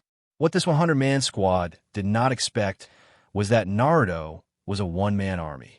Well, a two-man army if you count Gameken, who he had summoned to blast Toad oil everywhere before Naruto had lit it up. Most of the squad had died just from the fire attack, while the rest had been taken care of by Naruto's clones jumping to each one of them before cutting their heads off or piercing them in the stomach. So for Naruto, the Sound Ninjas was his enemies and was in the way for him to find his bounty. His precious record bounty that would give him enough money to buy sake that would last for a long time. Naruto had also decided to interrogate one of the Sound Jounins before killing him. He had found out about Sound and Sans Suna planned to invade Konoha after torturing the poor Sound Ninja. Very soon after Naruto had encountered Kenji and Yatsuko, Naruto had found a gate that had a staircase going underground. It looked more like an opening to a cave than a main gate to a hidden village. Naruto was about to run down the stairs when he noticed the presence of 4 people. One was jumping down from a tree, and he had to jump away to avoid taking a big fist to his head as a fat man came flying. Naruto could now see all 4 of them, as the other 3 had jumped down as well and stood in front of him. They all wore similar outfits, with exception of the lone female. The 3 men wore brown tunics and skin-tight black shorts with purple ropes tied around their waists. The female wore a green dress with a long left sleeve and a short right one, a red turtleneck which has a white, fluffy collar and brown gloves. Under the dress, she wears a one-piece red suit. For shoes, she wears calf-length brown sandal boots. They were the Sound 4, Sakan, Jirobo, Kidamaru, and Girin. He fits the description well, Sakan said, and Naruto noticed he had 2 heads to cut off. Don't underestimate him. He has already killed countless of our Jounins and Chuunins, Kidamaru said while the others nodded. Naruto was about to grab his sword and test them out when he started sweating as he felt someone really strong approaching them. The person was radiating killing intent enough to make someone puke, and Naruto was pretty damn close to it. This was not the first time he had felt this killing intent, and he had a pretty good idea who was standing behind him right now. The Sound 4 were all kneeling as Jiraiya of the Sannin stood behind Naruto with Sage Mode activated and an Odama Rasengan in each hand. You have gotten yourself in quite a mess this time. And I need to have a serious talk after this. But for now, I thank you for this opportunity. Jiraiya spoke before sprinting over to the Sound 4 and slamming his hand with the Rasengan, covering them into Kidamaru and Jirobo, quickly taking them out. Hi Arrow Sinin, Naruto stammered as he was able to stand again. After giving Sakan and Yukon, who had woken up, the same treatment as Kidamaru and Jirobo, Jiraiya walked down the stairs. Take care of the woman. Jiraiya was focused on one thing, and that thing was to fight Orochimaru. As Jiraiya disappeared into the underground passage, Naruto gained a tick mark above his eyes. Fuck me. Naruto cursed as he had not had much luck fighting against women, ever. Girin smiled at him and winked. If you show me a good time, then maybe. Naruto snapped his head towards her quickly and stared at her. Pardon? Girin could see he had not understood what she meant at all. I was just making a joke. I see, Naruto said and nodded, then putting his hand to his chin, taking a good look at Girin. Would you mind letting me see your panties? She was a looker after all. Girin got a bit angry after hearing that request. Are you stupid or something? I believe this is the 10th time I have been denied panties. What is the meaning of this? Itama, sensei. Naruto thought as he remembered Itama telling him about that line, and that it was a sure way to impress the ladies. You know what, pretty lady, Naruto said as he unsealed a sake bottle. I'm not feeling it right now. If Ero Sennin is going to steal my bounty anyway, I don't have any reason to fight you.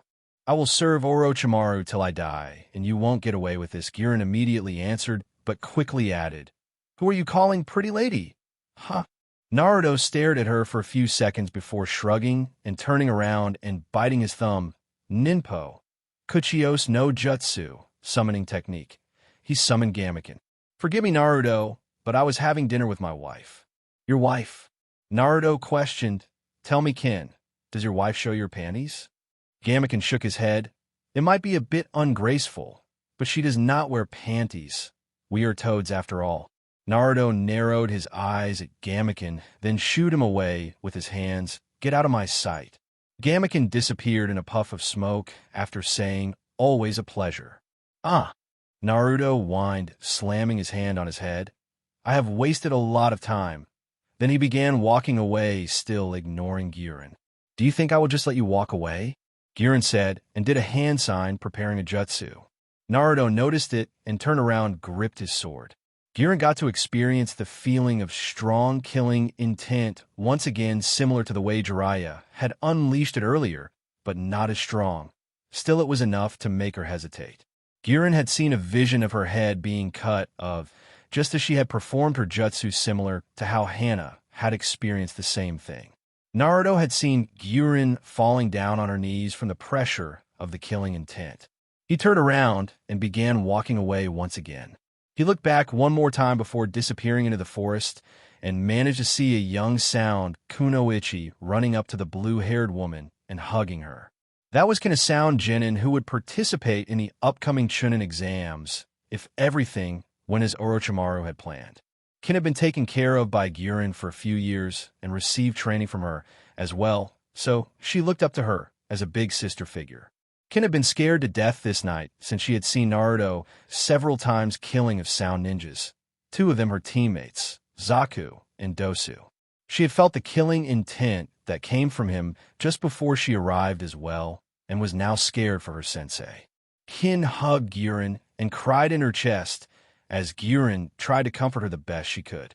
She cried for 30 minutes, and during that time the battle between the two Saiyans had ended. It was a short fight with both legendary ninjas using their strongest techniques right at the beginning to end the fight quickly. The former friends and teammates did not have much love for each other no more. There was no real winner to the fight, even though Jiraiya had the upper hand, as Orochimaru had slithered away, escaping with his newly formed village destroyed and all of his plans ruined.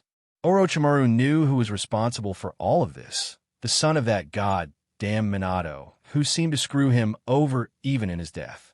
Orochimaru would not forget about this. If Naruto and him ever crossed paths again, he would have to suffer the consequences.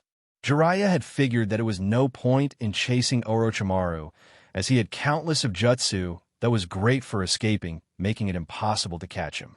Instead, he began racing back to Konoha, riding on Gamabunta's back, who had helped him in the fight as Orochimaru had summoned Manda. The reason he rode on Gamabunta was because Naruto was doing the same thing, but with Gamekin, in the forest north of Konoha south of Otogeikure. Gamaken dodged another water bullet coming from Gamabunta as he jumped high up in the air using a tree as a stepping stone. "What the hell did I do?" Naruto yelled. "Don't give me that shit." Jiraiya yelled, and the chase. "It wasn't me, I promise really." Naruto screamed back at him before laughing. "You are not escaping this time, brat." And the chase continued all night as they ran laps in the forest around Konoha before both Gamabunta and Gamaken had returned to the Toad World. Morning at the southern gates of Konoha. Jiraiya was carrying Naruto, who had fallen asleep right after the Toads had disappeared. Jiraiya figured he would talk with him after he had gotten some sleep as well since he was exhausted. But not exhausted enough to not whine about the blondes that doesn't appreciate him. One rejects me all my life. The other dies on me, letting all my teachings go to waste. Jiraiya said with a scowl. Then he looked at Naruto, who was sleeping in his arms. "And this little shit." Naruto snored loudly and mumbled, "Tsuhan, would you like to see my other sword?" Jiraiya snorted through his nose before laughing. "This little shit is brilliant." Truth is, Jiraiya was mad about Naruto attacking another hidden village on his own accord, but he was also proud of him and thankful for the opportunity. The Sound Village would have been considered allies otherwise and would have participated in the chuunin exams. Who knows what disaster Naruto have prevented with this stunt? "Wait till you hear this, Sarutobi-sensei." Jiraiya laughed loudly as he walked through the streets of Konoha, getting odd stares from the ones that had woken up early. When Naruto woke up the next morning, he had slept for nearly 24 hours straight. Lately, it was kind of normal for Naruto to wake up with something hairy in his face, such as the back of Taiyu's head, but this time it was something different and very unpleasant. Jiraiya's hairy right foot was dangling above his nose as he slept on the other side of his bed, having taken his quilt from him. Naruto jumped out of the bed and then coughed as he glared at Jiraiya before throwing the bed over with Jiraiya in it. "I will have your head on a spike, Arrow Sennin."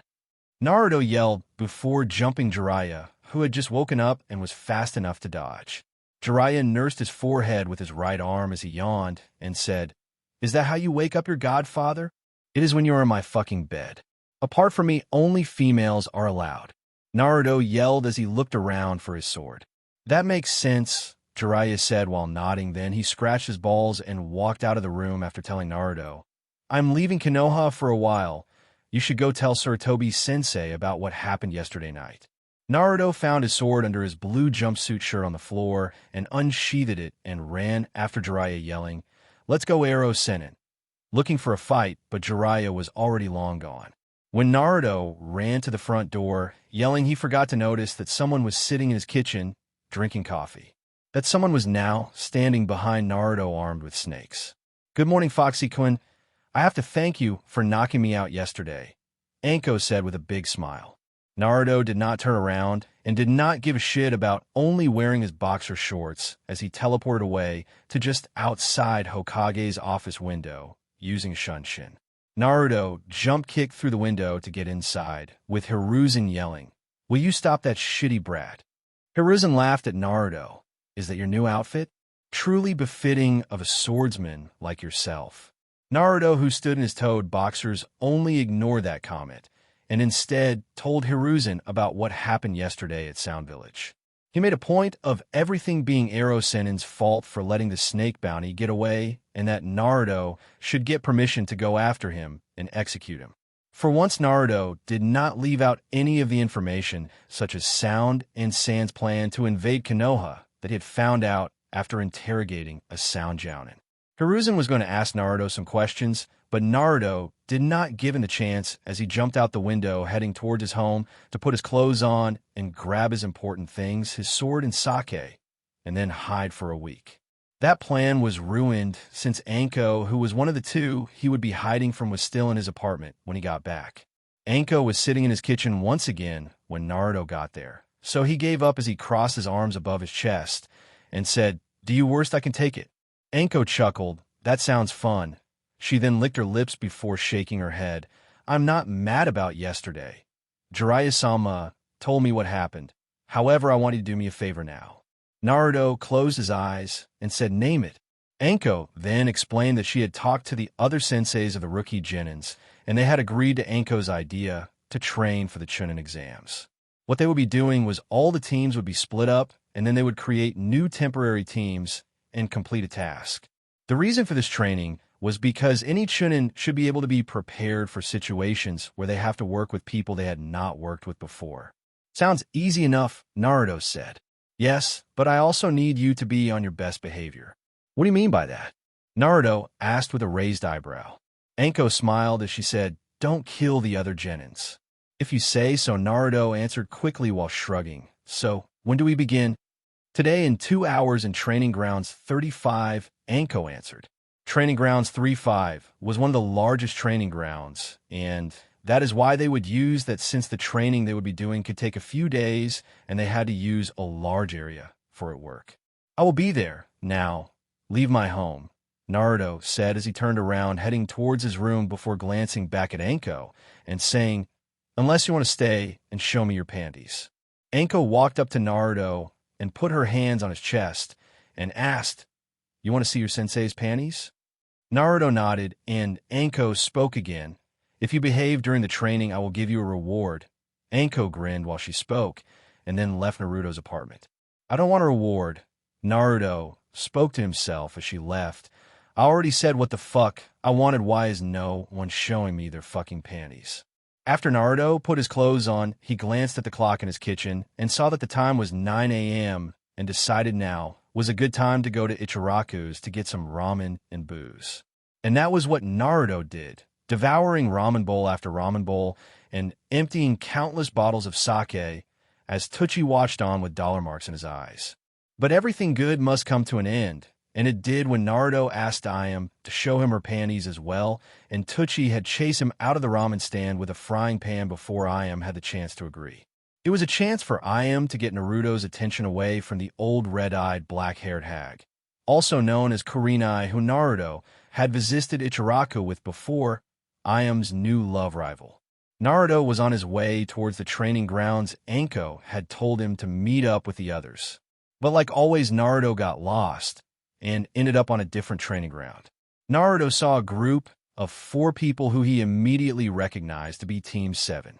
Naruto slowly walked up to them, and the closer he got, the greener it became, and he was disturbed by the amount of big eyebrows.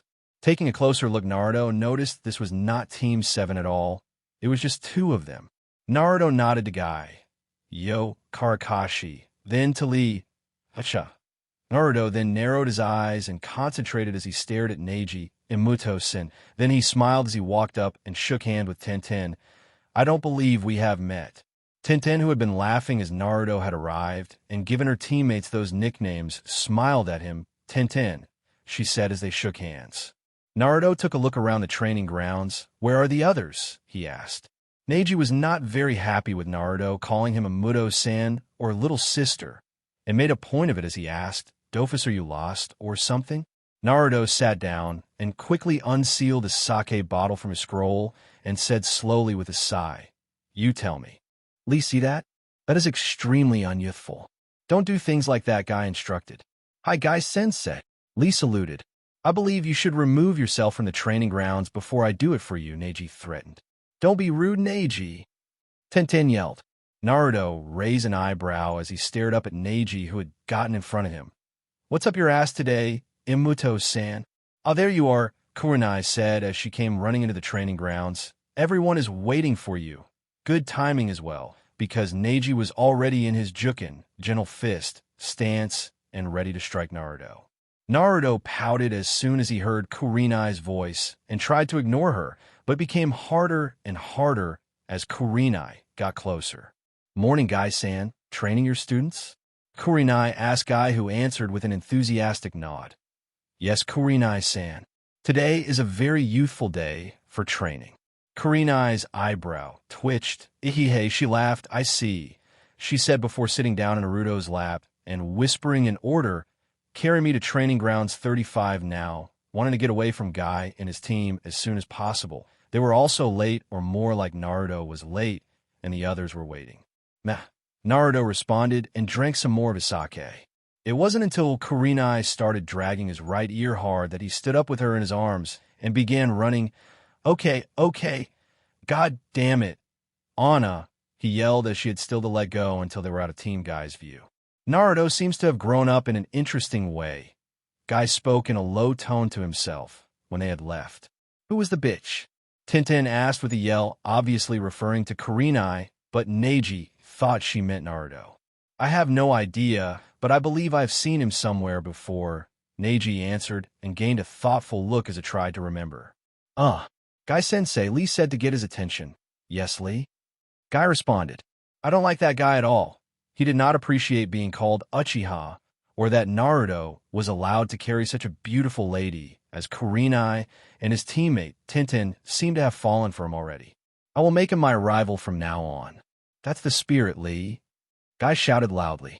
At Training Grounds 35, just a few minutes later, Anko and Asuma had just returned to the group after they both had left to search for Naruto, along with Kurenai, 30 minutes ago.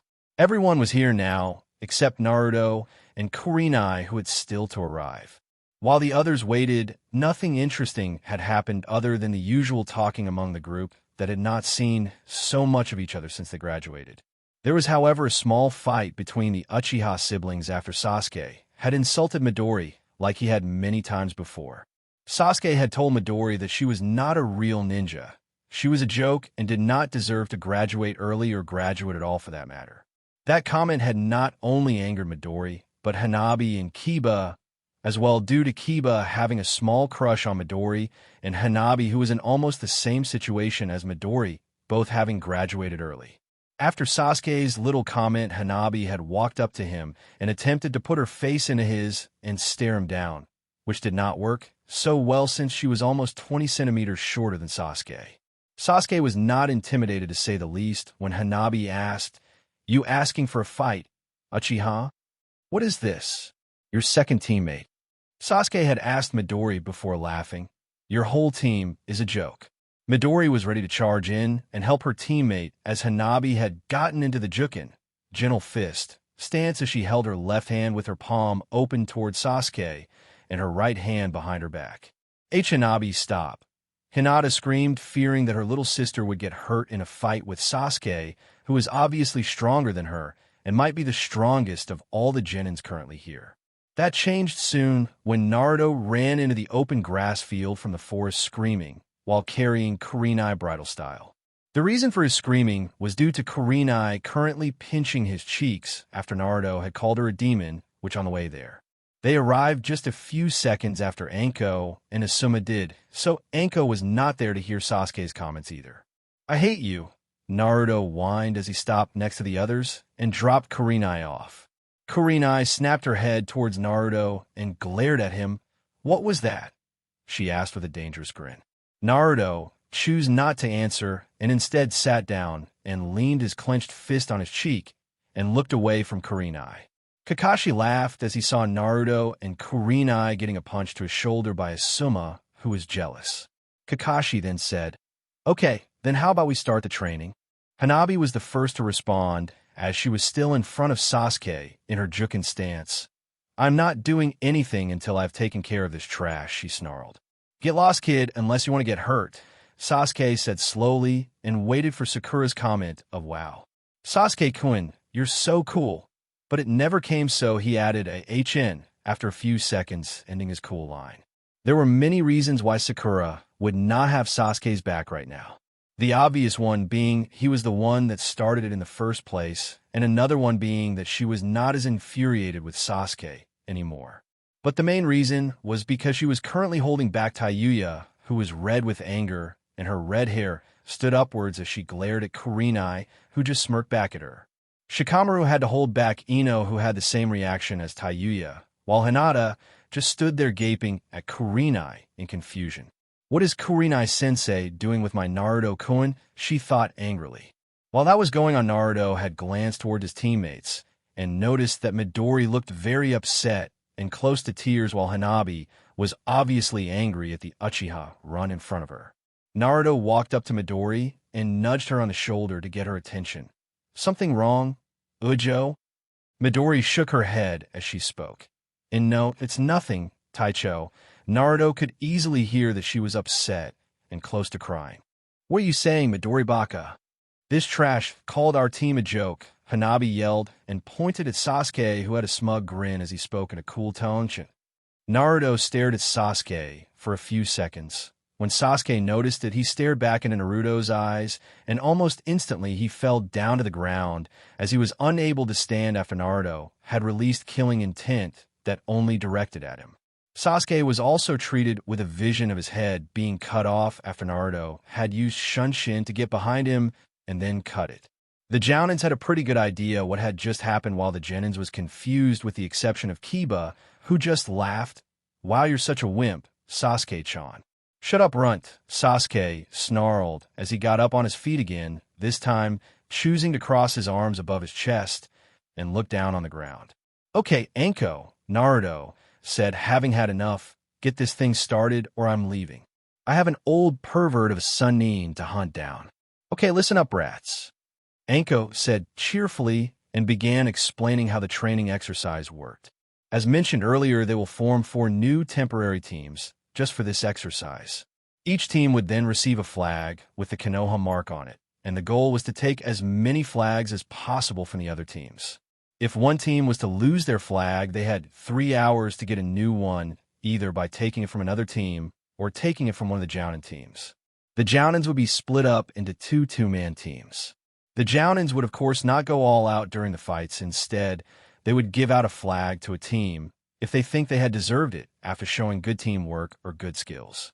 The Jounin teams also had one more part in the exercise, which was to sabotage for the Genin teams. The exercise would last a maximum of 3 days and nights, but it would end sooner if a Genin team had taken all the flag from the other Genin teams. Anko then began naming Genins and putting them into their new teams. Team 1 was Uchiha Sasuke, naruXino, and Nara Shikamaru. Then Team 2, Uzumaki Taiya, Yamanaka Ino, and Uchiha Midori. Team 3, Hyuga Hanabi, Inazuka Kiba, and Haruno Sakura. And the last Team 4 was Uzumaki Naruto, Akimichi Chuji, and Hyuga Hinata. When Anko was done explaining, Shikamaru sighed and let out a troublesome before asking, "Any rules?" Anko shook her head. "No, but try not kill each other," she said, the last part looking directly at Naruto, who nodded back at her with a big foxy grin on his face. Kakashi then gave each team a white flag with a black Konoha mark on it. Each team was also given an unpacked tent, which they could sleep in if this would go on for days. And lastly, you must remain inside training ground 35. Any team that goes outside will be disqualified. Now begin, Anko said, and the teams ran away from the grass field into the forest, each team going different ways. Sarutobi Hiruzen sat in his office with a letter in front of him. The letter was an explanation letter from Suna, Sand Village, with information about their Kazekage being found dead and that they had been deceived by Orochimaru from the start. It was still very important that Konoha and Suna remained allies for both villages, and that meant that Hiruzen and his advisors would have a meeting with the people in charge in Suna soon. Something else that bothered Hiruzen and made him hate his job even more was that the spy that Naruto had mentioned in his report, Yakushi Kabuto, had left Konoha yesterday without any traces. Who knew what kind of information he had on Konoha? Now Hiruzen would have to change up a lot of things concerning their security. But all of that would have to wait for tomorrow. Now Hiruzen had more interesting things to do as he readied his glass ball to spy at Naruto. Hiruzen was interested in how Naruto would fare in this. What Hiruzen thought was a brilliant training exercise that Anko came up with. With Team Naruto, Team 4. After splitting up from the rest, Naruto, Hinata, and Chuji were walking down a narrow path in a forest area. Ono w what's the how are we? Hinata began asking, but could not finish before Chuji did it for her. What's the plan? Naruto grinned and said, I don't know about you two, but I'll be drinking some beer and sake and then pass out. Hopefully wake up once this is over. Chuji's sweat dropped and said, great. Earlier, Chuji had thought that Naruto would have been a great replacement for Shikamaru, who did all the thinking for him. But it turns out he might be, as if not even more lazy than Shikamaru. Naruto raised an eyebrow as he saw Chuji's reaction. Oh, He responded, "You don't like the sound of that, Chaka?" Naruto asked as he unsealed a scroll and took a beer from it. "Ano and Hinata stammered and got his attention as he snapped his head towards her. Hinata blushed as Naruto stared at her. The G goal is to get the flags from the other T teams," she said in a low tone, almost a whisper. "That's right, you can rest after that," Chuji added, then decided to hide behind Hinata due to the expression Naruto wore. Hinata screamed and jumped to hide behind Naruto to get away from Chuji. Naruto stopped glaring at Chuji, then put a hand to his chin in thought, then, after a moment, said, "So, if I gather all the flags, I can rest?" Naruto asked slowly, which Chuji answered to with a nod. "I see," Naruto said, taking Hinata's hand away from him as she had hugged his stomach from behind. "Then this is what we'll do." Naruto then began explaining his plan to his temporary teammates. With Team Sasuke, Team 1. Sasuke, Shikamaru, and Shino had already decided who to target. Sasuke and Shino would go after Team 3, with Kiba, Hanabi, and Sakura in it. Shikamaru had kindly offered to go after the Team 2, the team with only girls in it. If Sasuke and Shino knew Shikamaru better, then that they would have never agreed to it, because for Shikamaru, there would be nothing more troublesome than having to fight 3 girls at the same time. Shikamaru's plan was to climb a large tree to hide and stare at the clouds, hopefully until the 3 days were over. Sasuke said with a smirk, "We will meet here again once we are done." "All right," Shikamaru answered with a yawn, waving to them as they left. "Sweet," Shikamaru thought as he turned around and walked up to the largest tree he could see. "If only I could fly, so I wouldn't have to use chakra to walk up this tree," Shikamaru thought as he gathered some chakra and began walking. "That's one," was all Shikamaru heard before everything he could see was darkness due to something covering his eyes. Sasuke and Shino got the same treatment. They had not gotten far from where they split up with Shikamaru earlier as someone covered their eyes and carried them off. "That's 3. Troublesome," Shikamaru muttered, knowing exactly who it was that had captured him and his teammates. With Team Kiba, Team 3. Kiba, Hanabi, and Sakura all had different thoughts on which team they would target first. Hanabi wanted to go after Sasuke and his team due to what happened earlier with him insulting her and Midori. Kiba wanted to go after Naruto due to him being the strongest. He wanted A to prove that he was in fact the strongest genin around. Also the fact that Kiba's sister, Hana, keeps bothering him about Naruto all the time might have something to do with it. Sakura's choice was to go after Ino Pig and her team since that was clearly the weakest team from the ones they could choose. In the end, they decided to listen to Sakura after she had screamed and threatened to flatten them both to the ground if they did not listen. Due to them arguing so much, they left their starting position 10 minutes later than Sasuke and his team did. That gave the person that captured Team Sasuke enough time to find Team Kiba before they could move. The mysterious person wobbled out of the forest into their eyesight. He had a beer in each hand, and they could clearly see that he was not in best shape. "Damn, I should really stop running around while I drink," Naruto said, taking heavy breaths. Kiba pointed at him. "Now that the bastard is here, we have no choice." Hanabi smiled as she saw Naruto-kun. She greeted in a happy voice. Sakura greeted in her own way. "Are you drunk?" she asked with a disapproving look on her face. When Naruto had caught his breath, he nodded and said, "You 3 are coming with me. If not."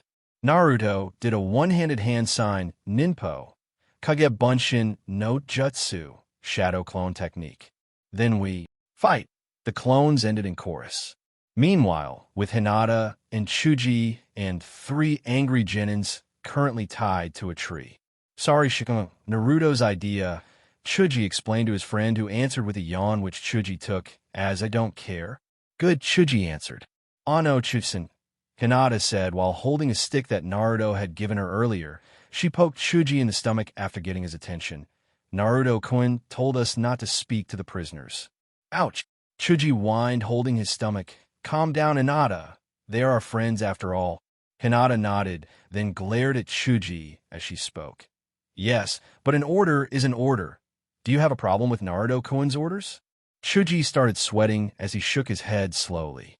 After that, Naruto came back, while dragging Kiba with him holding his feet. Behind him were Hanabi and Sakura, who had surrendered after a very short one-sided battle between Naruto and Kiba. With Team Taiyuya, Team 2.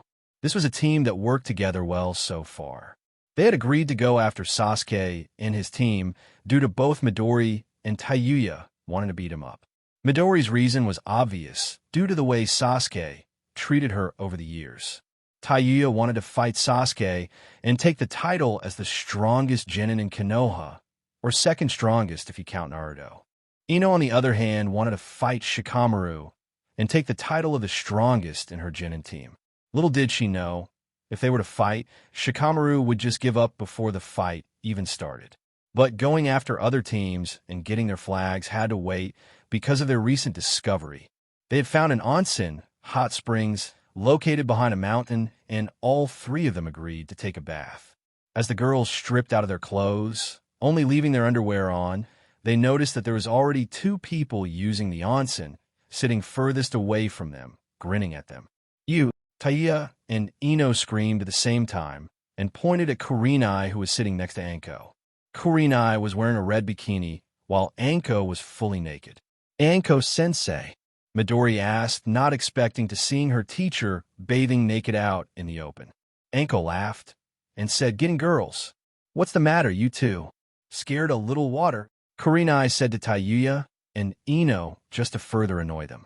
TCH was Taiyuya's answer as she got in with the others following. "Fuck you, bitch," she said as she sat down.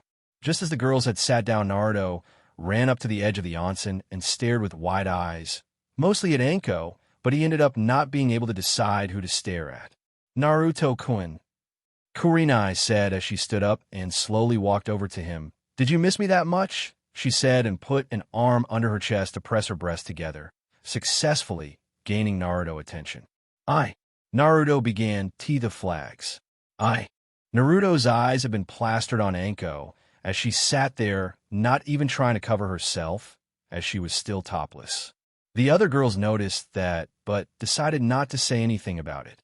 Instead, Taiyuya and Ino found Kurenai's closeness to Naruto to be more important to stop right now, as Taiyuya had ran over to the jounin and pushed her into the water. "I told you to stop that, bitch," Taiyuya said, having had enough of Kurenai always flirting with Naruto, who she now considered her future boyfriend. Ino was in the same boat, except she already considered Naruto her boyfriend. As Naruto took his eyes off Anko for a second to see what was happening around him, he got another nice view as Kurenai's bikini-covered ass was right in front of him. Anko took this moment to cover herself with a towel for now, even though she was not very shy. Even she was a bit embarrassed to show herself naked, especially in front of Naruto. Naruto cleared his throat and said, "I don't want any trouble, just your flags. Titaishu, I won't let you take them without a fight." Midori said, having used the time to put her clothes on, while Kurenai was currently wrestling with Taiyuya in the water with Ino standing next to them cheering Taiyuya on. "Fucking bitch," Taiyuya screamed as Kurenai overpowered her. "You are 100 years too early to challenge me, Taiyuya-chan," Kurenai said teasingly as she sat above the defeated Taiyuya. Naruto was starting to get dizzy. He was overloading. This was too much. The sight of Anko topless, the wrestling, Kurenai bent over in a bikini, and more importantly, he had seen at least 4 panties today. Midori, who had gotten close enough to see that Naruto was bothered, said, "You don't look too well, Taicho. Is something wrong?" Naruto said quickly, "No, nothing is wrong." Anko laughed loudly. "Hey, Naruto-kun, why don't you take off your clothes and join us?" "Sensei," Midori stammered with a red face, while Kurenai, Taiyuya, and Ino stared at Naruto, waiting for his answer, obviously hoping for a yes. Showing your back to your opponent is the shame of a swordsman, Naruto's thought to himself repeatedly, as he had forced himself to stay even though he wanted nothing more than to just take that flag he saw mixed in with Ino's purple clothes.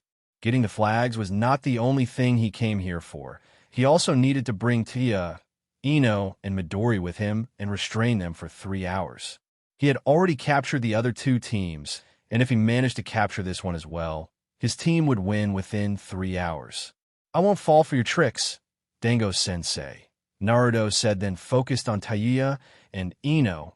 You two are coming with me. Tayuya smiled smugly at Kurenai. See, the shithead picked me. And me. Ino made sure to remind Tayuya, who gained a tick mark above her eye. Taicho, what are you planning to do with them? Midori asked suspiciously. Naruto raised an eyebrow at Midori and said, You're coming too, Ujo? Midori blushed madly and nodded high. She had the wrong idea about what Naruto had planned for them. You didn't answer the question, Anko said, wanting to know exactly what Naruto was going to do. Oh, that should be obvious, Naruto said, then pointed behind him. I'm going to take their flag and then tie them up together with the other two teams that I have already captured. Anko's eyes widened in surprise. Have you already defeated the other two teams? What the hell? It was only an hour or two since they started. Naruto smiled and said, Indeed, then threw Midori up on his shoulder, carrying her like he carries everyone. He then did a one-handed hand sign, Ninpo, Kage Bunshin no Jutsu, shadow clone technique, to create two shadow clones. Naruto's clones quickly acquired the targets, being Ino and Tayuya, throwing them over their shoulders. Naruto and his clones would have to live with them kicking, punching, and screaming at him as he ran the fast as he could away from the Dango and the demon who was chasing after him, with Chuji and Hinata guarding the prisoners. I will tell Naruto-kun of your slacking season, Hinata said, pointing that same stick at him which she had used to poke him in the stomach with earlier. Chuji had decided to sit down for a while as he waited for Naruto, which Hinata considered slacking. What happened to you, Hinata? Chuji asked as he stood up, and then made sure the ropes were still tied around the prisoners. Naruto-kun gave me an order. That is what happened to me. Chutsen, Hinata responded as she walked around the prisoners, swinging around her stick. Here, he comes, Chuji said as he heard Naruto's screams. Stop that, Naruto yelled as he and his two clones, carrying Midori, Taya, and Ino, the latter two, still only wearing their underwear, since Naruto had not given them the opportunity to get clothed before running off with them. The reason for Naruto's screaming was mainly due to Tayuya digging her nails into his back and Ino grabbing his, but from time to time. Naruto's clones quickly put Tayuya and Ino on the ground before ordering Hinata and Chuji to tie them up. The clones then quickly dispelled with a "you're on your own," being the last thing they said to the original. Let me go, you fuckers, Tayuya yelled as Hinata poked her with the stick. The more you fight it, the worse it will be, Tayuya-chan, Hinata said. What the fuck, Hinata-chan? I thought we were friends. Tayuya screamed. Get your hands off me, Chuji. Ino barked at him as he tied her to the tree next to Sakura. Naruto tied Midori to a tree. Midori wore a sad expression, being disappointed since this was not at all what she had expected to happen. When all prisoners were tied up, Chuji asked, What now, Naruto? Naruto, who had already unsealed a large barrel filled with sake, took a large sip of it and answered, Now we wait. For what? Chuji asked. For Dango to come and try to free the prisoners. I have a feeling she is not very happy with this outcome. Naruto answered, sticking his head into the barrel to drink faster. A few seconds later, the barrel was empty and Naruto was sitting in it with his head being the only thing not covered by the barrel. Throw me a beer, Naruto said, and Hinata did as she was ordered with a skip in her step, happy to serve her Naruto-kun. Nothing else happened for 30 minutes other than the empty beers bottle next to Naruto increasing in numbers. Naruto was also close to passing out due to the amount of alcohol he had drank in a short amount of time. Just as Naruto was about to tell Hinata to throw him another beer, he sensed two people coming their way. They are here, Naruto said, jumping out of the barrel, grabbing his sword, readying himself for battle. They are Jounins. How do you plan to fight them? Chuji asked. I have a plan, Naruto began. You and Hinata will initiate our attack as a distraction. I will then come in and annihilate the enemy, Naruto explained. Defeat, you mean? Chuji asked. Naruto laughed a little. Yeah, of course. Naruto's eyes then got serious. Here they come.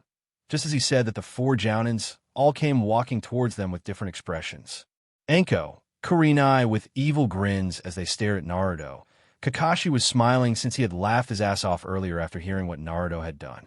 Asuma was annoyed since he disliked Naruto already, and that Kurenai had once again went to him instead of him. Why you got the number wrong?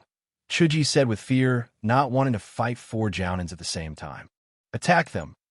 Naruto ordered, and Hinata did as she was told as she jumped forward, attempting to trip Kurenai with a low kick, which she easily dodged.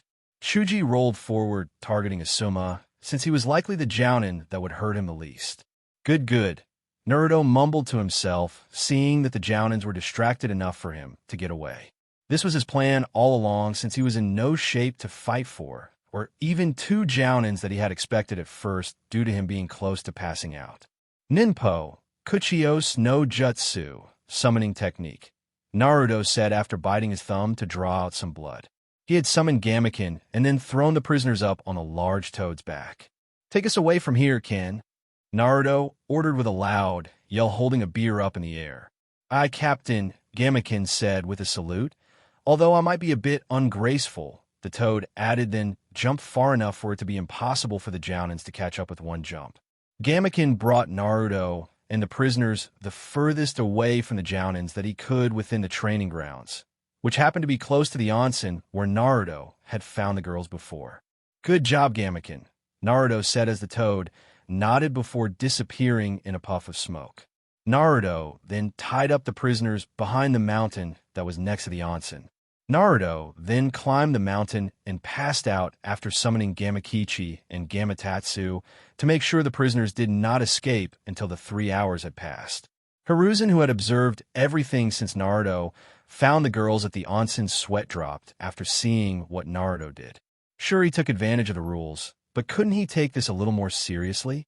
Hiruzen was also a little bit disappointed in Naruto, since he had an opportunity of a lifetime if he had agreed to what Anko offered earlier, to bath with them. What will you do now? Hiruzen thought as the scene in the crystal ball changed from a passed-out Naruto to the Jounins. Back with the Jounins, Hinata, and Chuji. That bastard left us, Chuji growled out. In Naruto-kun, Hinata questioned, sounding disappointed. How is he a Genin? Asuma questioned with his jaw dropped, not believing what he had just seen after hearing what Naruto had accomplished earlier. Mama, Asuma-san. I told you earlier not to underestimate the knucklehead, Kakashi said with an eye smile. Yes, but he ruined the whole practice chunin exams I came up with, Anko said with a pout. Listen, we're changing the rules in teams. Kakashi raised an eyebrow.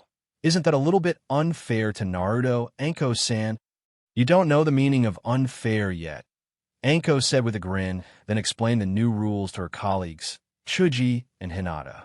First, the teams was going to be remade with all Jounins except Naruto in one team. Then one team with all the Jounins, and lastly the third team with only Naruto. That basically meant it was all the Jounins versus Naruto, since the Jounins could do nothing but give the teams chances to get another flag by completing a task given to them by the Jounins. But first they had to find Naruto and free the others before the 3 hours were up. Good thing they had over 2 hours to find him. It did not take more than a few minutes for Kakashi and his summoned ninja dog, Pakin, to find the passed-out Naruto and the tied-up Jounins. With the rest of the Jounins following behind shortly, they untied the Jounins and explained the new rules and teams. All of the Jounins accepted the changes, even though some of them still wanted to be on the other team, with Naruto. While mainly Anko explained the new rules, Kurenai decided to make things a little more interesting as she carried Naruto. Anko, I'm teaming up with Naruto-kun. See ya, she said with a wide smile before using a shunshin to get her and Naruto out of there. I'm going to kill them. Taiya screamed with anger, not happy with either of them right now. I still haven't paid Naruto-kun back for that comment the last time, and now this, Ino added, referring to when they woke up in Taiya's apartment. We will defeat the freak and his woman, Hichin, Sasuke said with a smug grin. Be quiet, Jinin, Asuma said. She is not his woman, he added shortly after. Sasuke looked at Asuma with confusion, then said, Hichin, if you say so. Anko was clenching her fist in anger as she looked at the spot Kurenai had disappeared from. Kurenai-chan, you fucking traitor. Sakura looked around, then asked, Hey, where's Kakashi-sensei? Pakin was the one to answer, Kakashi decided that if Naruto was going to be on a solo team, then he wanted that as well. Expect Kakashi to appear when you least expect it. The dog summoned, then disappeared in a puff of smoke. Damn it, Kakashi. Anko gritted her teeth. Asuma, come with me. We are finding Kurenai, then Kakashi. Asuma nodded and followed her. Anko then turned around and said, Kids, the new practice exams start now. Your objective is to find Naruto and defeat him. When Anko and Asuma had left the Chuunins, all focused on Shikamaru, who was sitting down and doing some kind of hand sign with both of his hands. Shikamaru had his eyes closed and looked very focused. What are you doing, you lazy fool? Sasuke questioned. He's thinking of a plan. Give him a minute, Chuji answered. Shikamaru then opened his eyes and his expression turned into anger. I'm pissed off right now. That bastard ruined everything. What do you mean, Shika? Ino asked. Shikamaru chose not to answer. Shikamaru had figured out what Naruto had done. He captured all other teams and took their flags, and then passed out hoping to wait out the 3 hours it would take for the exercise to end. Shikamaru did not like that at all. It was his plan to sleep off the competition, something that Naruto had made impossible now. You idiots will follow my every order, or we are going to be defeated once again. Troublesome, Shikamaru said. Who made you the boss? Sasuke asked. Quiet fool, Shikamaru answered. I think we should listen to Shikamaru for now, Shino said, then added, that's because it's interesting seeing him doing anything at all. I agree, Chuji said. Me too, Kiba added. Taiya and Ino had walked off in the group and whispered to each other. They had decided to get away from them because they had their own agenda. While Shikamaru would tell the others how they would fight Naruto, Taiya and Ino would go after Kurenai. They had to find Kurenai first, though, since they did not trust her alone with Naruto. Midori had seen them sneaking away from the group and decided to follow them. The next morning, it had been around 16 hours since Naruto passed out after drinking too much, meaning that he passed out in the afternoon. When Naruto woke up, he felt like shit, which was expected, with the hangover that comes along with drinking too much. But the place he woke up in was not what he expected. It was a dark room that had a basement feel to it. The whole room was empty, not counting the chair he sat on with his hands tied to the back of the chair. There was a door right in front of him that just opened to reveal Kurenai wearing a black latex dress that covered her full body. She had a leather whip in her right hand. Kurenai approached Naruto with a big grin and slapped herself on her ass, then moaned. You have been a naughty student, Kurenai said, and slapped herself again. You have to be punished. What are you after? Naruto questioned with his eyes narrowed. Baka, Anna, I have lost my patience with you, brat. Naruto heard the dark voice of the Kyuubi say to him. Oh, Naruto had a pretty good idea what was going on now. First, Kurenai said as she sat down in Naruto's lap. I will enjoy myself. She put her hand on Naruto's chin to make him look at her face. She then stood up and prepared to use the whip. Kai! Naruto yelled as he got out of the Jinjutsu Kurenai had placed him in. Now the surroundings changed. They were outside, under a large tree, both resting with their backs to it. Naruto jumped when he saw Kurenai, fearing that she would act the same way as she did in the illusion. Get away from me, Naruto said, drawing his sword. You'll never catch me again.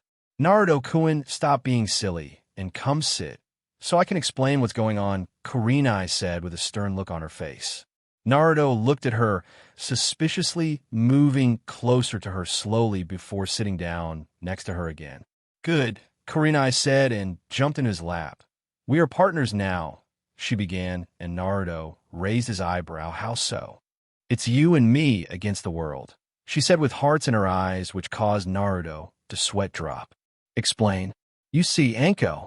Kurenai then explained the changes to Naruto and made sure point out several times that everything was Anko's fault and that she could not be trusted. Earlier with Taiya and Ino, who had fallen asleep within a tent. Midori had seen something that frightened her just a minute ago. She ran to the tent where she knew Taiya and Ino slept in. Taiya-chan, Ino-chan, wake up. She screamed as she opened the zipper door to the tent. Midori?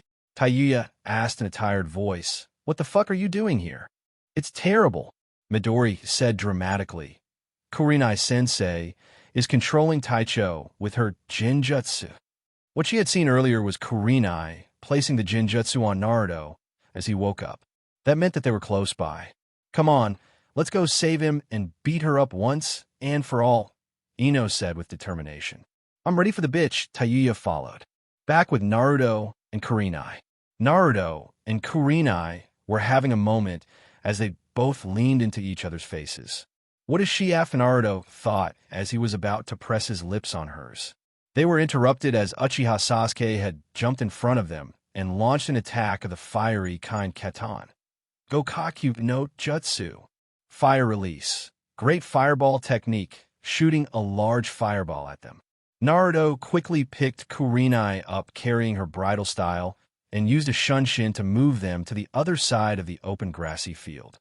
Go take a nap, Haim, Naruto said to Kurenai as he put her down. Kurenai was blushing after the Haim nickname Naruto had given and just nodded since she wanted to see Naruto's fight and would only help once the Jounins showed up. Naruto stretched his neck and drew his sword. This won't take long, he said slowly. A giant meatball rolled towards him with haste. Nikuden Sunsha. Human bullet tank. Chuji used his signature jutsu. Naruto slashed his sword in the air. Sanjiraku Pondo Ho. 36-pound cannon. The slash blasted Chuji away from him. Naruto did not have any time to rest as the next two attackers flew at him, spinning as they did. Gitsuga. Fong passing Fong. Kiba and his partner Akamaru came at him. Naruto sheathed his sword and held up both his hands with open palms. He then grabbed both Kiba and the Kiba look-alike Akamaru's heads and slammed them down into the ground. As Kiba, Akamaru, and Chuji laid on the ground whimpering in pain, Naruto walked past them to face Uchiha Sasuke, who had Aburame Shino next to him. Sorry, Naruto-san, but we're going to end this, Shino said, drawing out countless of bugs from his arms, then launching them towards Naruto. Hijitsu Mushidama, secret technique, insect sphere, Ninpo, Kage Bunshin no Jutsu, shadow clone technique. Naruto had, as soon as he saw the bugs coming at him, prepared to create over 100 shadow clones of himself. It's pointless. That's because they will not stop until they have taken all of your chakra, Shino said, readjusting his sunglasses. Ninpo, Bunshin Daibuka, clone great explosion. Naruto let all of his clones explode and used that moment to use Shunshin to quickly appear behind Shino. Sasuke jumped as he had noticed Naruto standing behind them. A second later, Naruto had used the back of his sword to hit Shino in the head and knock him out. What's the matter, Runt?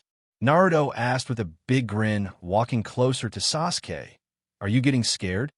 Where the hell is Shikamaru? Sasuke thought, then replied to Naruto's taunt. I will show you just what an Uchiha is capable of. The answer to where Shikamaru had went off to was simple. After seeing Naruto easily defeat Chuji and Kiba, he decided that fighting Naruto would be too troublesome and walked away from there slowly to find a tree to climb. Just as Sasuke was about to throw a kunai at Naruto to distract him for a second so he could get closer to get in a punch, he saw another one of those illusions. This time he saw Naruto slashing him in half in one cut. I surrender, Sasuke said as he dropped down on the ground, staring down at it, thinking along the lines of, what have I been doing? I will never be able to defeat Itachi like this. Oh, Naruto said with a raised eyebrow. You're smarter than you look. Naruto then turned around to meet up with Kurenai again. What Naruto saw as he turned around was Tia and Ino both flying at Kurenai at the same time with Midori behind them. Naruto saw Tayuya and Ino launch a series of punches and kicks at the older woman who dodged their every attack. Naruto was hoping they would win the fight and pay her back. The more he thought about what Kurenai had told him earlier when explaining the new rules, he realized that he had been deceived. Why would Anko make up a rule saying that he and Kurenai had to act as boyfriend and girlfriend? Naruto did not really care about the outcome of the fight as he sat down leaning back on a tree and fell asleep, snoring loudly. Above him in the tree was Hatake Kakashi reading one of his Aika with an eye smile that quickly disappeared as Anko and Asuma, who had been chasing him all night, appeared next to him in the tree. Thanks for helping us find them, Anko said to Kakashi with a grin, seeing Naruto sleeping under them. Sakura, who had decided not to help the guys fight Naruto earlier, knowing somewhat how strong he is since that time, he saved her from Fuka. Sakura had her own agenda. First, she had to wake Naruto, though, and that proved to be harder than she thought, as she nudged him a few times without waking him. Meanwhile, as Naruto was about to enter the dreamland, Gaki Kurama spoke, making Naruto scowl. My dream was starting. Why did you have to interrupt? Naruto asked. I'm bored. How is that my problem? Leave me alone. You're the only one I can bother, so no, I won't leave you alone, Kurama began, then he roared at Naruto before speaking again. You need to listen to me now. I've been stuck inside you for 13 boring years, and before that I was stuck inside something worse. Do you know what that means? Naruto nodded, yes. You're bored, he said with a bored tone.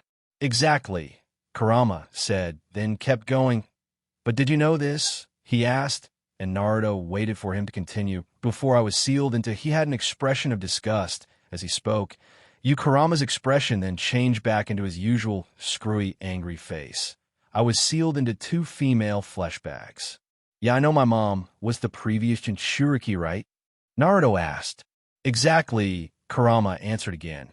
And before her another Uzumaki by the name of Mito. Do you know what that means? Naruto shook his head, not really listening, just wanting the QB to be done soon, so he could go back to his dream. It means that every time those female flesh bags had sex, all I saw was. Kurama saw visions of Hashirama and Minato grunting and moaning. Okay, stop, Naruto said with a disgusting look on his face. I don't care. Leave me alone. No, Kurama growled at him. Go fuck those vixens now, and let me see some titties bounce as they ride you. Kurama could rival Jiraiya in perverseness. Naruto chose not to answer as he walked further away from Kurama's cage in that sewer, hearing him scream at him to come back and listen to him. I have to find a way to block him out of my mind, Naruto thought just before he woke up. First thing Naruto did as he woke up was to remove the tip of his sword from Sakura's nose. Sorry about that, Sakura-chan, Naruto said, scratching the back of his head while thinking Sakura-chan. Where did that come from? Sakura swallowed and composed herself. Naruto-kun, she said with a small break between the name and suffix. Yeah, Naruto said after yawning. I have a request, Sakura said, blushing a little as Naruto narrowed his eyes at her. Speak. Would you train me? Sakura asked, sounding a bit nervous. Naruto asked with a raised eyebrow, train you? What about your Jounin sensei? He is a lazy bastard who can't be bothered to teach anyone, Sakura said with her right hand raised, clenching her fist. Mama, that's rude, Sakura, Kakashi said from a tree above them, causing Sakura to jump in surprise. Hey. Sakura laughed, scratching the back of her head, sticking out her tongue. Sorry, sensei. Naruto stared up at Kakashi with a grin. I will train you, he said, causing Kakashi's eyes to widen.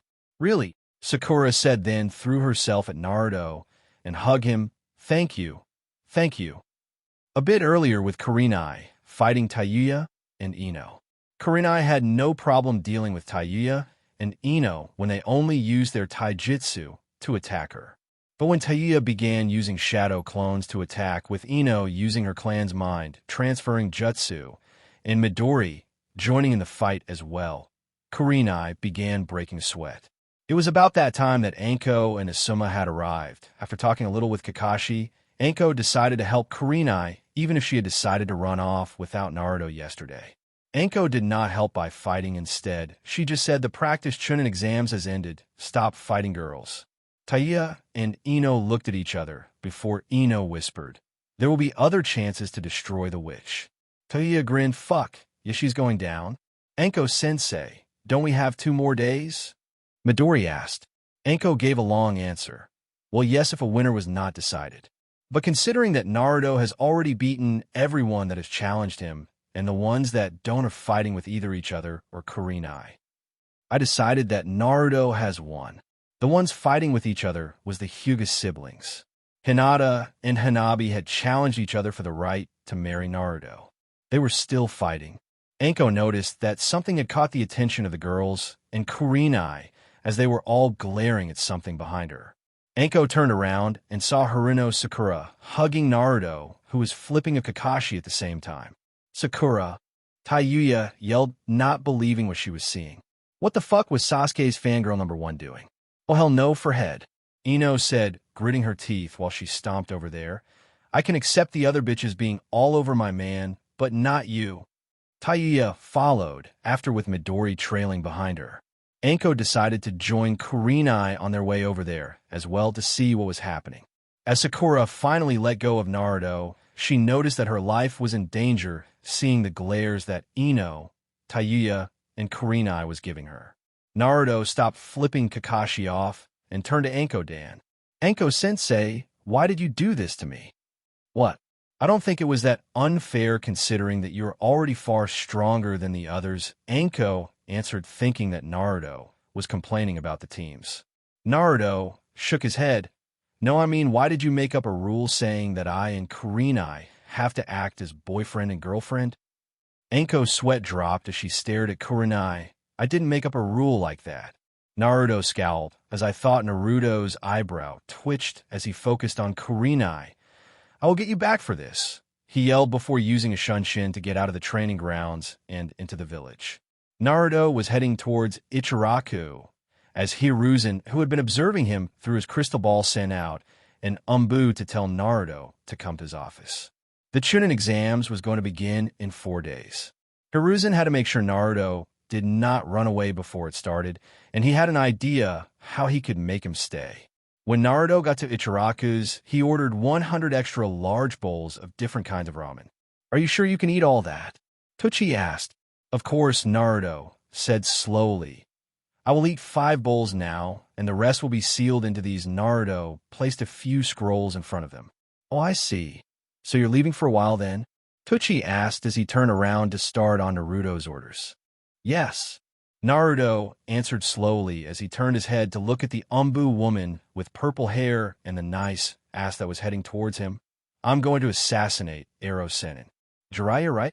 Tochi asked, knowing that both Tayuya and Naruto called Jiraiya Orochimaru. You should gather a squad of experienced kunoichi. They will be happy to help.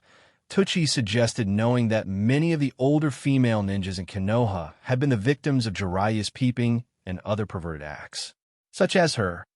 Naruto said, pointing his thumb at Yugao, who was right next to him by now. Tochi took a quick look at Yugao before nodding. She will do. Then began placing bowls after bowls in front of Naruto, who quickly devoured 5 bowls, then sealed the rest. Naruto-san, Hokage-sama wants you to go to his office, Yugao said in an emotionless tone. When Naruto was done sealing, he answered, you know, and then threw Yugao up on his shoulder. You are coming with me. We are finding Orochimaru. Let me down, or I will cut you. Yugao threatened Naruto, whose eyes widened. Say that again. I will cut you. Naruto had a wide grin as he chuckled, not listening to Yugao, who had started choking him as they walked out of the village. Oh no, Hiruzen thought as he saw what was happening. Kuchios no jutsu, Hiruzen said, and summoned the Monkey King Enma. Enma, I need you to find Naruto and bring him here, Hiruzen instructed. Enma grinned, just like old times then. Hiruzen had asked Enma many times to help out with Naruto. Enma would babysit sometimes, or find Naruto when he had run away or done one of his pranks. Hiruzen nodded. Be careful. Naruto is very unpredictable. Enma laughed at that, as if that little gaki would be a problem. You're losing your touch, Hiruzen. Please just go get him. Very well. Back with Naruto and Yugao, already 2 kilometers away from the village. Let me down now. Yugao yelled at him, playing the role of the serious umbu woman still. What Yugao was thinking was different. Oh, sweet an adventure. And we are chasing down that old pervert as well. What's wrong with you? Naruto asked as he put her down. Are you abandoning the mission? He asked. I'm not abandoning any mission, Naruto, Yugao answered. This is just something you came up with on your own, without asking Hokage-sama. Naruto shrugged, then walked away from her. That's the last time I bring another Konoha shinobi along willingly. Yugao glared at his back. You didn't even ask, you just threw me over your shoulder and walked out of the village. Naruto turned around, so. Do you want to come along? He asked. Yugao shook her head no. she answered, and Naruto shrugged once again and began walking. Yugao looked around her for a second, and when Naruto was starting to get out of her eyesight, she ran after him with a yell of "Wait!" When Yugao caught up, Naruto asked, "I thought you didn't want to come? I won't miss out on an adventure like this," Yugao said as she took off her Nico mask and grinned. "If you tell anyone about this, I will cut you into 1,000 pieces." Naruto laughed loudly. All right. The two of them continued on afterward, but did not get far until Enma had caught up with them. "Halt, Naruto Gaki," Enma said, running behind them.